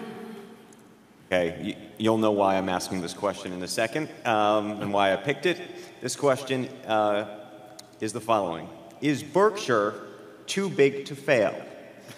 On the same topic... I think I heard of a book by that name. Who wrote it? On the same topic, how do you feel about Dodd-Frank, and now that it's being implemented, how is it impacting Berkshire's insurance businesses and our investments in banks like Wells Fargo and Goldman Sachs? Yeah, I don't think it's affecting Berkshire's insurance businesses, to my knowledge. I mean,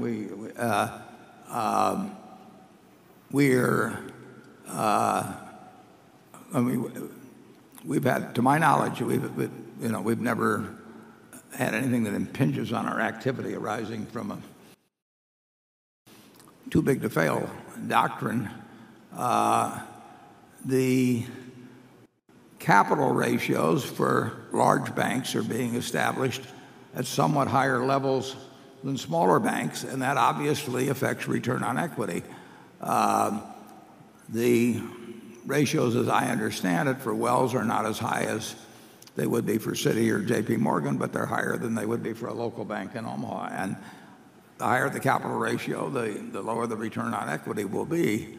I consider the banking system in the United States to be stronger than certainly any time in the last 25 years. Capital is dramatically higher. A very significant part of the loans that were troublesome are gone. The loans that have been put on in the last 4 or 5 years are far better. I think we've got Canadian banking system is very strong, but compared to Europe, I think our banks are, or compared to our banks of 20 years ago, I think they're dramatically stronger than they were then. I do not worry about the banking system being the cause of the next bubble. I mean, it will be something else. I mean, we will have bubbles in capitalism. Capitalism goes to excess, and it's because of the humans that operate in it. And we will have that again, but usually you don't get it the same way as you got it before. I don't think it'll be a housing boom next time, but I feel very good about our investment in Wells Fargo. I feel very good about our investment in U.S. Bank. I feel very good about our investment in M&T. All of those are very strong banks pursuing, in my view, sound practices, and they should be decent investments over time. They won't earn as high a return on tangible equity, nearly as high a return as they would have 7 or 8 years ago, because the rules have been changed, and they have been changed to provide thicker equities, and that pulls down return on equity. Charlie has been known to express himself on this subject, and I'll give him the floor. Well, I'm a little less optimistic about the banking system long term than you are. I would like to see something more extreme in terms of limiting bank activities. I do not see why massive derivative books should be mixed up with insured deposits that are insured by the country. I'm with Charlie on that.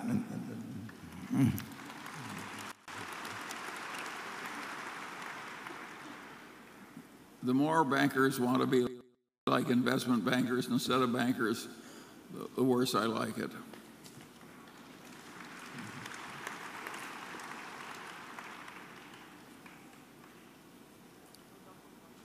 I don't want to say more. Yeah.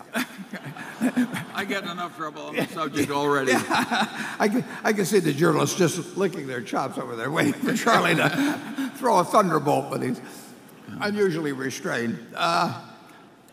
We're now very close to noon. I promised 5 years ago, I wrote about 5 or 6 years ago about the inordinate costs that investors bear on many investors bear in